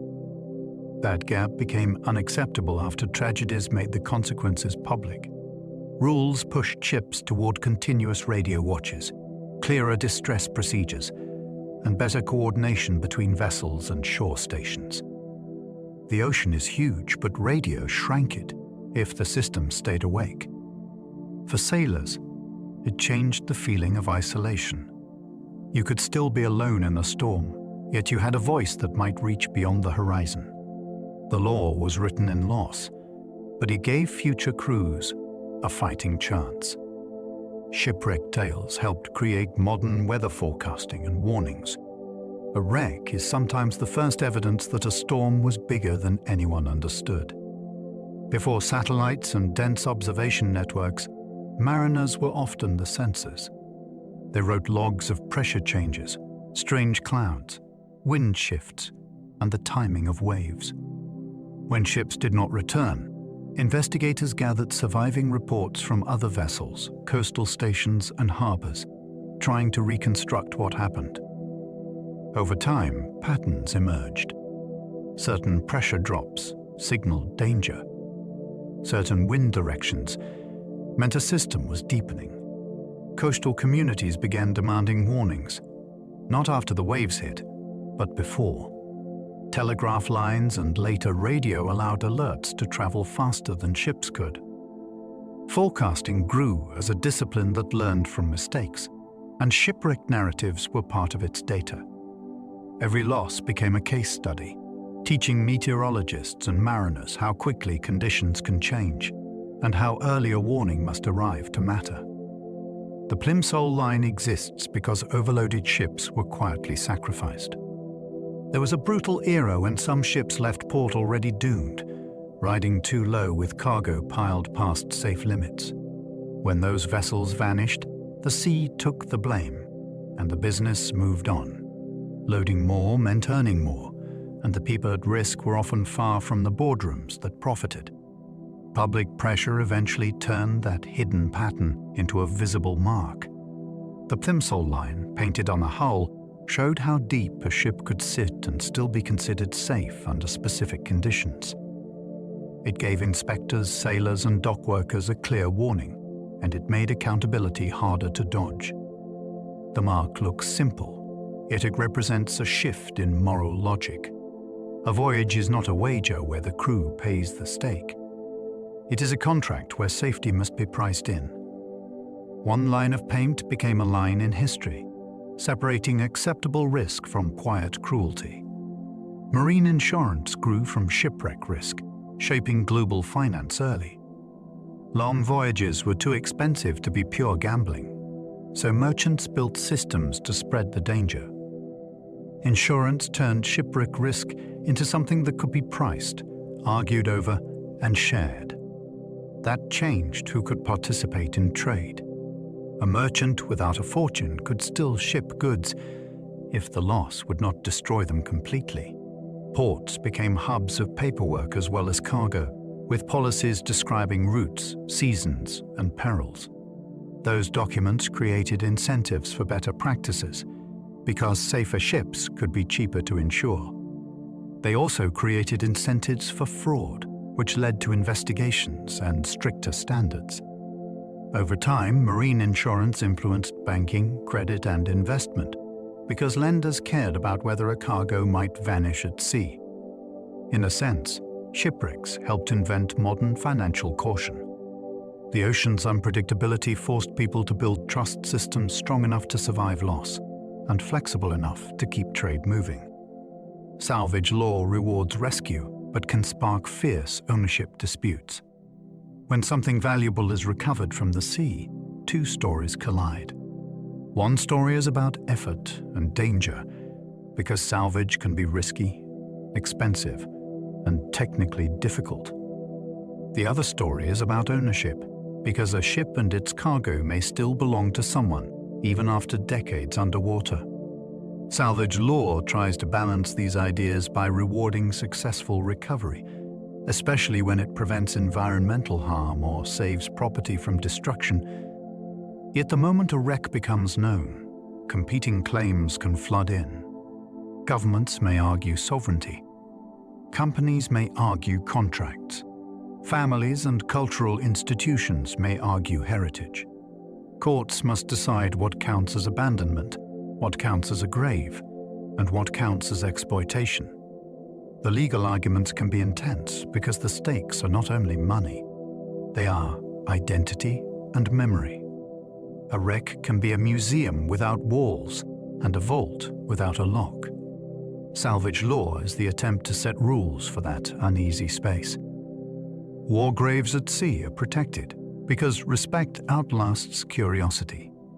Some wrecks are not adventure sites. They are burial places, holding people who never returned to shore. In many countries, such sites are protected by law or by formal agreements, and even where law is limited, there is an ethical boundary that responsible divers counter, and researchers try to honor. The protection is not about hiding history. It is about treating the dead as more than artifacts. That can mean avoiding entry into sealed compartments, avoiding removal of objects, and sometimes avoiding the site entirely. It can also mean careful documentation from a distance, so the story is preserved without disturbing what should remain undisturbed. The sea already took so much. The living do not need to take more. War graves also remind us that shipwreck history is not only commerce and exploration. It is also sacrifice, orders followed, and lives ended far from home. Respect is the least we can offer in return. Some wrecks are off limits because explosives still sleep inside. A sunken ship can carry danger long after the sinking, especially if it was built for war.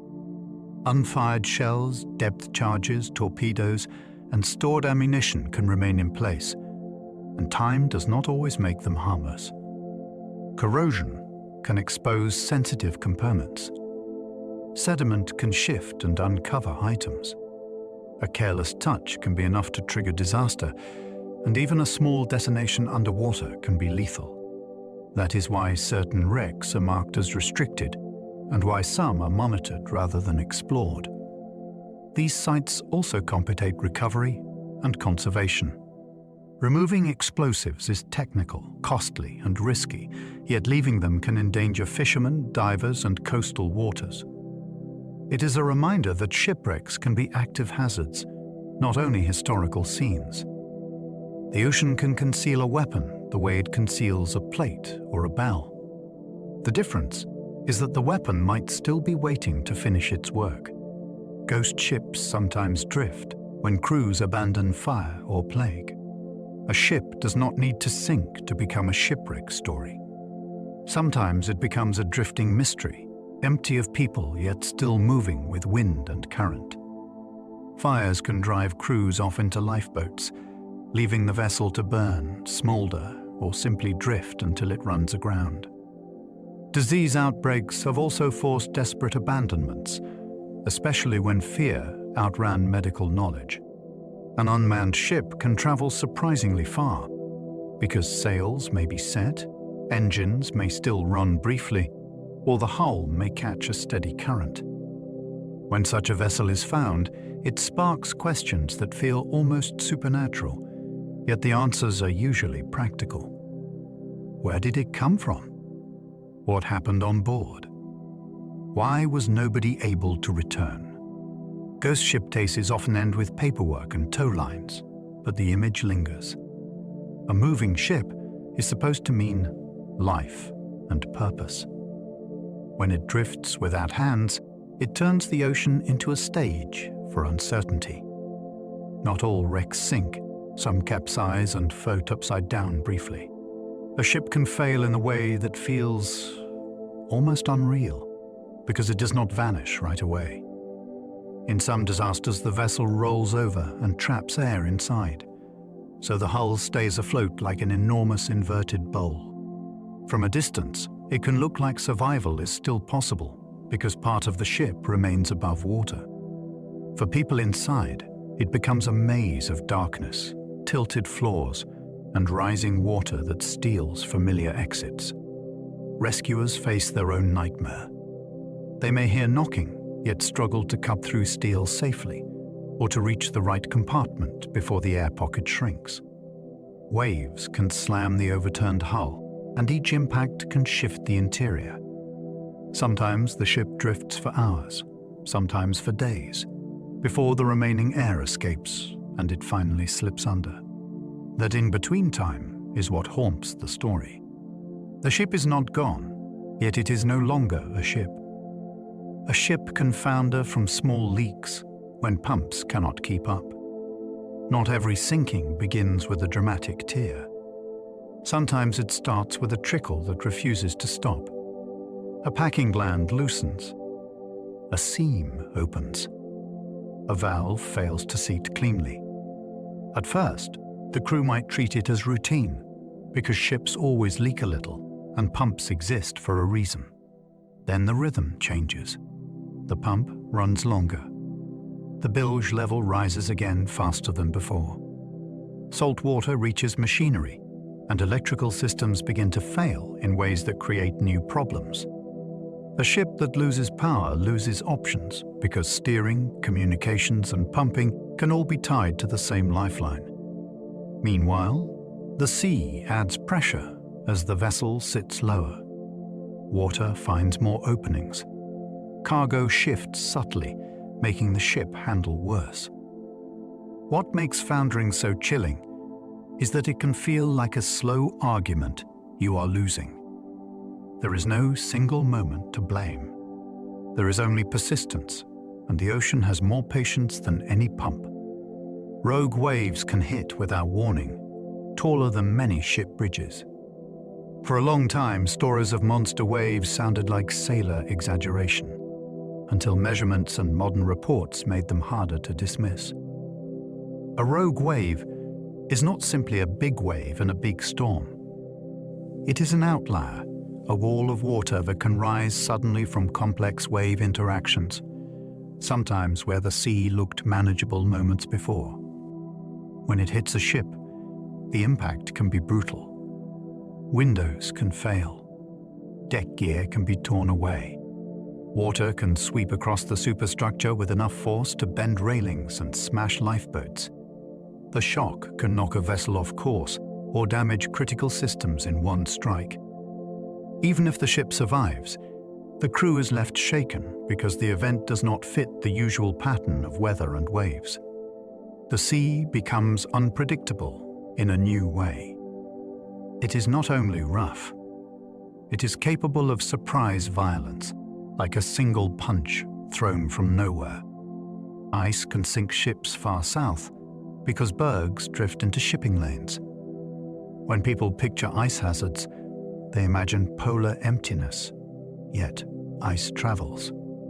Icebergs break from glaciers and ride cold currents into places that feel temperate, especially during certain seasons.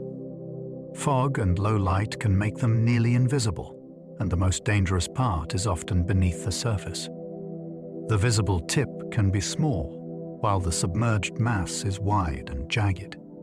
A collision can rip open a hull faster than crews can respond, particularly if the ship is moving quickly through calm water. There is also a psychological trap.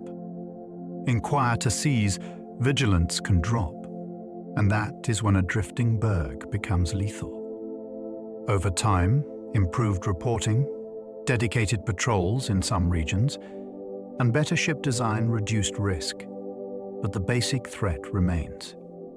Ice does not need to chase you. It only needs to be there, silent and hard, in the path you assumed was clear. The sea can feel warm on your face and still carry winter underneath. River wrecks can be just as deadly because currents pin and twist. Rivers feel familiar because you can see the banks, yet they can be brutally unforgiving. Currents accelerate around bends, bridge pilings, and submerged debris, creating strong sideways forces that grab a hull and swing it where it does not want to go. In flood conditions, a river can carry trees, boats, and fragments that become battering rams. Visibility is often poor, and the bottom can change after every storm, hiding snags that wait like hooks. When a vessel is damaged, the current can pin it against an obstacle, making it hard to free and harder to abandon. Even after sinking, river wrecks can shift because sediment and flow keep working on them. The stakes are high because help can be near and still unreachable, blocked by swift water and narrow channels. River disasters also tend to be crowded, since rivers are corridors for trade, ferries, and daily life. The wreck becomes a local event, remembered by communities that live along the same moving force. Lake shipwrecks can be pristine because fresh water slows corrosion. Fresh water can be kinder to iron and steel than seawater, and in cold, deep lakes that kindness can feel almost miraculous. Without salts driving corrosion as aggressively, metal can last longer, and wooden structures may avoid some of the most destructive marine organisms. Add low temperatures and limited light, and the conditions can preserve wrecks with crisp outlines and intact fittings. Divers in certain lakes have described finding ships that still look ready to sail, with rails, rigging elements, and deck details that feel startlingly present. This preservation turns lakes into underwater archives, especially in places with long shipping histories. It also creates a different kind of responsibility. When a wreck is so well preserved, even a small disturbance can cause damage that would never heal. One careless fin kick can stir silt into a cloud or break a fragile piece that survived for a century. The lake keeps its artifacts, but only if visitors treat them as guests. Polar wrecks can stay frozen in time until warming waters release them. In polar regions, cold can lock history in place. Sea ice can shield a wreck from waves. Low temperatures slow decay. In some cases, ships lost in high latitudes remained remarkably preserved beneath ice-covered waters, like a scene kept in storage. Yet polar environments are also changing, and that change can alter what stays hidden and what becomes accessible. When sea ice retreats, previously protected sites may face new currents, new storms, and more human traffic. A wreck that was once unreachable can become a destination, and that raises new questions about protection, research, and respect. There is also a physical risk. Thawing and shifting sediments can expose parts of a wreck that were supported, then leave them vulnerable to collapse. The idea of history being released is romantic, but it is also fragile. The same process that reveals can also destroy, and the clock can start ticking the moment the ice loosens its grip. Some wrecks are found by studying old newspapers, not sonar. A wreck can hide underwater, yet shout from paper. Old newspapers are full of shipping reports, storm warnings, court notices, and small human details that never made it into official archives. A single paragraph might mention a vessel last seen off a headland, a cargo list, and a captain's name. From there, researchers can cross-check port departures, insurance claims, and lighthouse logs, then narrow the search to a stretch of seabed that makes sense for wind and deer. Current. This approach turns history into a treasure map built from ink. It is also wonderfully grounded. You are not guessing at myths. You are following the trail of worried families, angry merchants, and eyewitnesses who watched a ship vanish behind spray. When the sonar team finally finds the hull where the paper trail suggested, it feels like 2 centuries shaking hands. The ocean kept the object. The news kept the story. Coastal erosion can reveal wreck timbers, then quickly destroy them again. A beach can be a curtain that sometimes lifts. Storms strip sand away, and suddenly dark ribs of wood appear where yesterday there was only surf. People walk past and do a double take. A ship is lying in the intertidal zone like a skeleton in wet sand. For historians, it is a rare chance to document a site that may be gone within weeks. Sun, salt, and wave impact can chew exposed timbers fast. Curious visitors may climb on them, and that breaks what survived so long. Then the next storm can bury the wreck again, or scatter it into fragments and carry them downshore. This cycle can repeat for years, with the coastline revealing and hiding the same remains like a blinking signal. Erosion is often framed as loss, but it also acts as discovery, if people move quickly and respectfully. The sea gives a glimpse, then takes it back. Cannons recovered from wrecks often still hold their loading wads. A cannon is a time capsule made of metal and routine. In many eras, guns were kept loaded when danger felt possible, with powder and shot sealed in place by a wad of cloth, rope, or fiber. If the ship sank before the gun was fired, that loading stack could remain trapped inside the barrel, protected from currents and scavengers. When conservators examine recovered cannon, they sometimes find these wads preserved as compacted material, and it can confirm that the weapon was ready for action in the bell. Final hours. The discovery is startling because it collapses time. The cannon is not just an artifact. It is a moment of tension that never resolved. It also offers practical information about how crews packed charges, what materials they used, and how standard the procedure was on that ship. Even without a battle report, a loaded gun tells you the crew expected trouble, and they prepared. Gold can survive perfectly, but paper money dissolves into nothing. The sea is selective, and its choices can feel poetic. Gold does not rust, and coins or jewelry can sit underwater for centuries, with their shine still waiting beneath tarnish and silt. Paper is the opposite. Water breaks it down, microbes consume it, and currents tear it into pulp that disappears without a trace. That contrast matters for history because it shapes what we find and what we never will. A wreck might look rich because the durable valuables remain, while the everyday wealth, like notes, receipts, and letters, is gone. Even when paper survives briefly inside a sealed box, opening that box can expose it to air and cause rapid collapse, which is why conservation is so delicate. The lesson is that shipwreck evidence is biased toward the tough and the shiny. Gold can make headlines, yet the true human story is often in what vanished, the ordinary records of who was paid, who was owed, and who was hoping the voyage would change their life.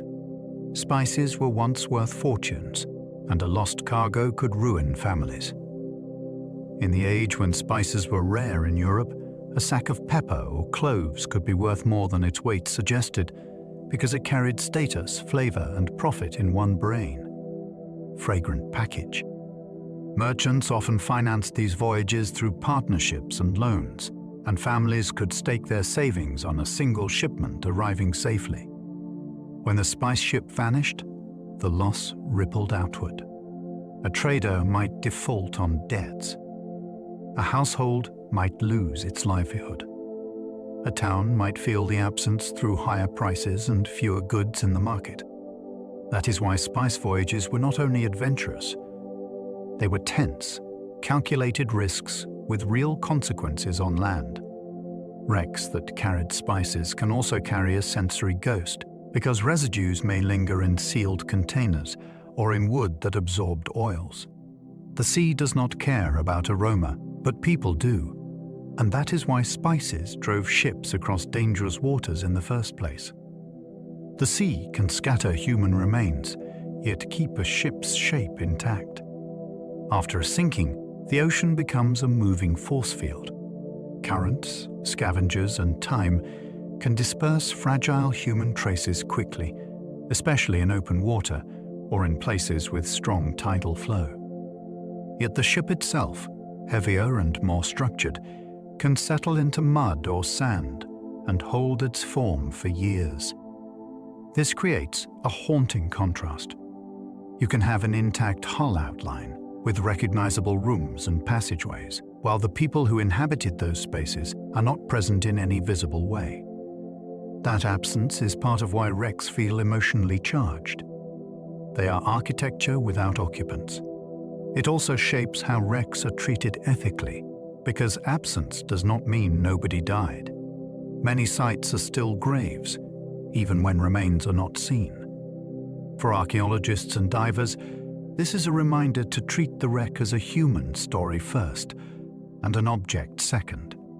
The ship may keep its silhouette, but the sea often takes the most personal evidence away. Wreck graffiti can date visits, showing how early divers explored.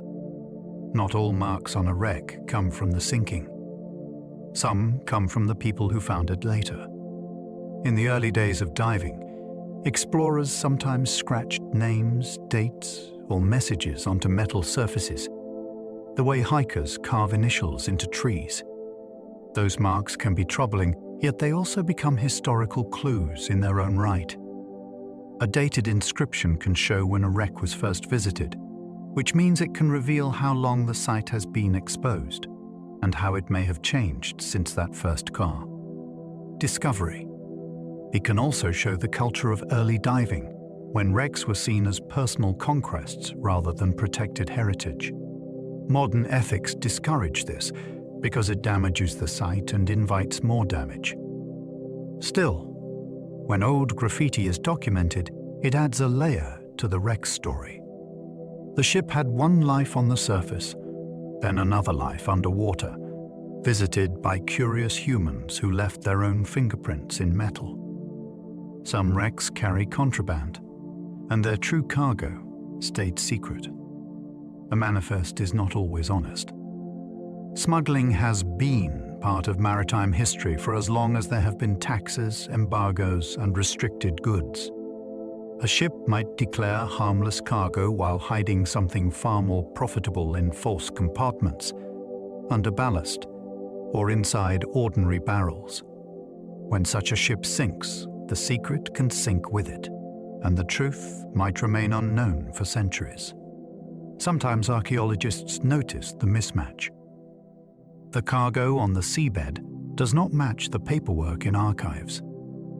Sometimes a wreck is found with goods that were banned or heavily taxed, which suggests a captain willing to gamble on risk. Contraband wrecks also reveal the human side of trade. People broke rules because markets demanded it, because families needed income, or because politics made certain goods impossible to obtain legally. The sea becomes an unwilling customs officer, preserving evidence that authorities never caught, and sometimes never even suspected. Shipwreck museums sometimes rebuild hull lines, turning fragments into full silhouettes. When a wreck is raised or excavated, it often arrives as scattered pieces, not a complete ship. Museums use those pieces like clues in a three-dimensional puzzle. Curators and ship archaeologists map each timber, measure curvature, and identify where a beam once met a frame. From that, they can reconstruct hull lines, which are the flowing shapes that define how a ship sat in the water. Sometimes a museum builds a support frame that outlines the missing parts, so visitors can see the full silhouette without pretending the original wood is complete. This approach does something powerful. It makes the vessel readable again, even if most of it is gone. It also teaches humility, because reconstructions are based on evidence, not fantasy, and they can change as new pieces are studied. A fragment on a table becomes a ship in a room. You can stand beside it, and suddenly the scale of the voyage and the scale of the loss becomes real. A wreck's anchor can weigh as much as a small house. Anchors were not decorative symbols. They were life-saving machines built to fight wind, current, and panic. On large ships, an anchor could be massive, with thick arms and a heavy shank designed to bite into the seabed and hold.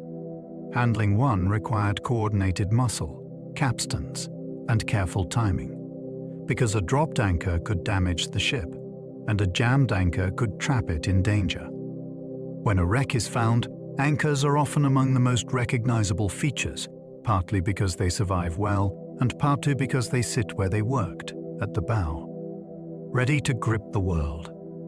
Their weight also tells you about the ship's size and the conditions it expected to face. Seeing one on the seabed can be startling, because it looks like a sculpture, and because it carries a sense of unfinished intent. An anchor is meant to stop a ship safely. On a wreck, it marks a ship that never got that chance. Harbors have their own wreck layers, like cities built over older cities. Busy harbors are crowded, restless places, and they have long memories. Over centuries, storms, fires, collisions, and deliberate sinkings can leave ships piled into the mud in the same basin where new ships still arrive. One wreck might be buried by dredging spoil. Another might be crushed by a later wreck settling on top. Then a new pier is built, and pilings are driven through old timbers that nobody can see anymore. Archaeologists sometimes describe these places as layered landscapes, because the seabed holds multiple eras at once, stacked like floors in a building. A medieval hull may sit beneath a 19th century barge, which sits beneath modern debris. The strangest part is how ordinary it can feel above water. People stroll past cafes and ferries, unaware that the harbor beneath them is a kind of archive. The port keeps doing its daily work, while older ships quietly become part of the ground. Defensive harbor chains sank ships when mistakes met darkness and haste. Some harbors once closed themselves like a fist. Heavy chains were stretched across entrances to block enemy ships, often anchored to towers or anchored boats. In calm daylight, crews could manage them carefully. In darkness, bad weather, or panic, they became deadly. A returning ship might arrive late, running low on control, and misjudge the opening. A pilot might assume the chain was lowered and discover too late that it was not. The result could be a sudden impact that tore planks or bent metal, leaving the ship pinned in a narrow throat while waves pushed from behind. During attacks, confusion could be worse. Defenders might raise the chain quickly and trap their own vessels outside. The idea of a barrier is simple. Its consequences are not. A chain meant to protect a city could become the reason a ship never made it home, and the wreck could then become part of the same defense it failed to pass. The Thames and Seine hold wrecks because rivers were busy highways. Long before highways of asphalt, rivers carried the weight of cities. The Thames and the Seine were working corridors packed with barges, ferries, cargo boats, and small craft moving day and night. In that traffic, accidents were inevitable. Collisions happened in fog and narrow bends. Fires spread from dockside warehouses to moored vessels. Floods snapped moorings and pushed boats into bridge piers. Then the river did what rivers do. It buried the evidence in silt, or shifted it downstream, or wedged it against the very structures people depended on. These wrecks matter because they are urban history, not distant adventure. They can reveal what people ate, what they built with, and what they traded in ordinary weeks. A sea wreck often tells a story of long travel. A river wreck can tell a story of daily life, right in the center of a capital. The Black Sea's low oxygen depths can preserve wood for millennia. In parts of the deep Black Sea, oxygen is scarce, and that changes what survives. Many of the organisms that normally consume wood cannot thrive there, so timbers can remain far longer than they would in more active waters. That preservation can be astonishing, because wood is usually the first thing to disappear. A hull shape can stay readable. Planks can keep their edges. Even delicate construction details can remain visible, offering rare insight into how ancient ships were built. For historians, this is like finding a book that was expected to be ash. It can preserve designs that link cultures, showing how ideas traveled across water. It can also preserve the simple reality of maritime work, including tool marks and joinery choices that speak more honestly than any legend. The deep Black Sea is not friendly in the usual sense. Yet its chemistry can act like a long-term vault, keeping wooden ships in a state that feels impossible. Some wrecks sit in underwater caves, wedged where no ship should fit. An underwater cave can swallow a ship in a way that feels like a magic trick. Coastal caves and sinkholes can create hidden entrances that are hard to see from the surface, especially in rough seas or poor light. A vessel driven toward shore by wind can be pulled into these openings by surge, then trapped as waves lift and drop it against stone. Once inside, the ship may break and wedge deeper, with sections jammed in passages too narrow for any salvage effort. For divers, these sites are both fascinating and dangerous. Caves distort sound and direction, and silt can turn visibility to nothing in seconds. Yet the setting can also protect parts of the wreck from storms, which means the remains can stay in place longer than expected. The idea of a ship inside a cave is unsettling because it violates our map of the world. Ships belong on open water. Caves belong to stone. When they meet, history becomes a puzzle jammed into rock. Coral can grow through portholes, turning metal rooms into living gardens. When a wreck sits in clear tropical water, life begins to treat it like a cliff. Coral larvae settle on rails and ladders, then build upward slowly, branch by branch, polyp by polyp. Over time, growth can move through openings that once framed human views. A porthole becomes a ring for coral to lace through. A doorway becomes a window of living color. The transformation is not only beautiful, It changes the wreck's structure, adding weight and creating new surfaces that catch currents and collect food for filter feeders. Fish learn the new architecture quickly, and the interior that once held bunks and cargo becomes a labyrinth of shelter. There is an emotional strangeness to it. The wreck began as a machine made for human plans. Coral has no interest in those plans. It uses the ship as raw geometry, and it patiently replaces function with habitat. In that way, the sea does not only reclaim wrecks, it repurposes them into living spaces, room by room. Wreck diving changed tourism, turning tragedies into carefully managed sites. Wrecks used to be known mainly to sailors, fishermen, and the occasional salvage crew. As diving grew, they became destinations, and that changed coastal economies. A wreck could draw visitors who needed boats, guides, training, lodging, and food. Some communities embraced this, then faced a hard responsibility. A wreck can be fragile, and it can also be a grave. Managing access became as important as marketing.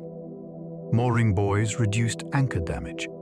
Briefings taught divers not to touch, not to take, and not to enter unstable spaces. In some places, rules protect specific artifacts and limit penetration for safety. The result is a modern balancing act. People want the thrill of history in 3 dimensions, and they want a story they can swim through. At the same time, a wreck is not an amusement ride. It is a real event that ended badly for someone. Good wreck tourism treats the site like a museum with currents, and it asks visitors to behave like guests, not owners. Each found wreck rewrites maps because it proves where sailors truly sailed. A chart can say one thing, and a ship's remains can say another. When a wreck is found far from the expected route, it forces new questions. Was the crew avoiding a storm? Were they chasing favorable winds? Were they taking a shortcut known only to locals? Were they lost? Even a small shift in position can reveal how people actually navigated, which hazards they feared, and which coastlines they trusted. Sometimes discoveries correct old assumptions about trade patterns because they show that certain passages were used more often than written records suggest. Sometimes they confirm stories that sounded exaggerated because the wreck sits exactly where someone claimed it would be. This is why wreck hunting can feel like rewriting history in real time. A wreck is not an opinion. It is a coordinate.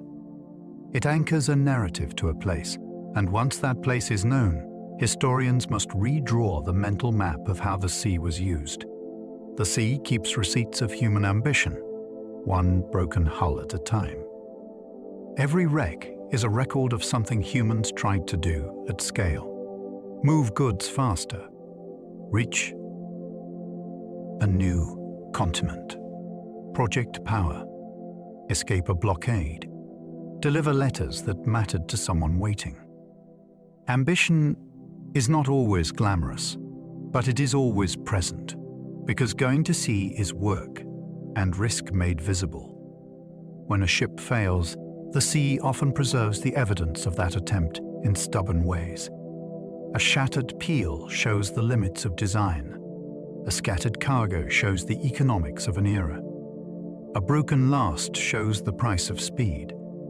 Over centuries, those receipts accumulate into a kind of ledger written across the sea floor. It is easy to think of shipwrecks as isolated tragedies, each one a separate story. Taken together, they form a pattern of human reach and human limits.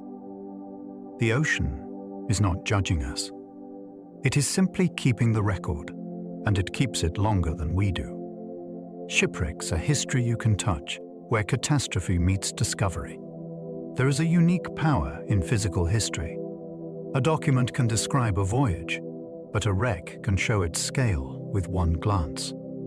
You can see the thickness of a hull, the narrowness of a corridor, and the practical shape of tools that were meant to be held by tired hands. That closeness is why shipwrecks pull people in. They make the past feel present, not as a costume, but as an environment with weight and texture. Yet the experience carries tension, because you are meeting history at the moment it broke. A wreck is proof of failure, and also proof of effort. For researchers, it is a site that can answer questions no archive ever asked. For divers and visitors, it can be a personal encounter with time.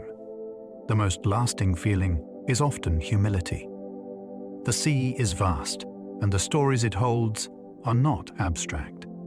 They are built from real journeys that ended in real water. As we come to the end of our journey, the sea begins to feel calmer again.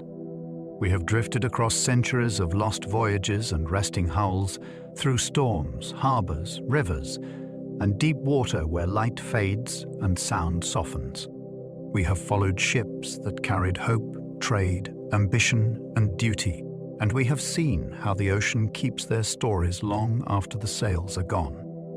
Some wrecks became reefs. Some became warnings.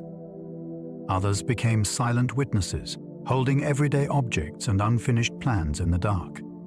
Together, these stories form a quiet pattern. Human curiosity reaches outward, and the sea answers in its own time. Wood decays or endures. Metal bends or sleeps.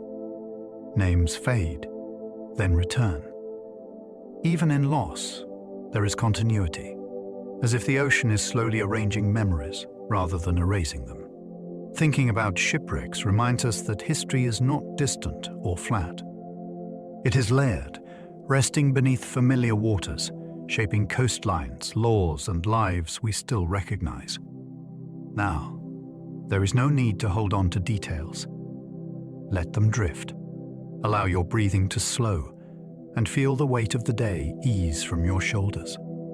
Imagine the tide settling into a steady rhythm, lifting and lowering without effort. The stories can rest now, just as the ships do. If you are still awake and curious, another journey is waiting for you on the screen, ready to carry you a little farther. And if these moments have brought you comfort, you might consider liking or subscribing, so more quiet histories can find their way to others. For now, let the sea grow distant, and let sleep come naturally. Sleep well, and good night.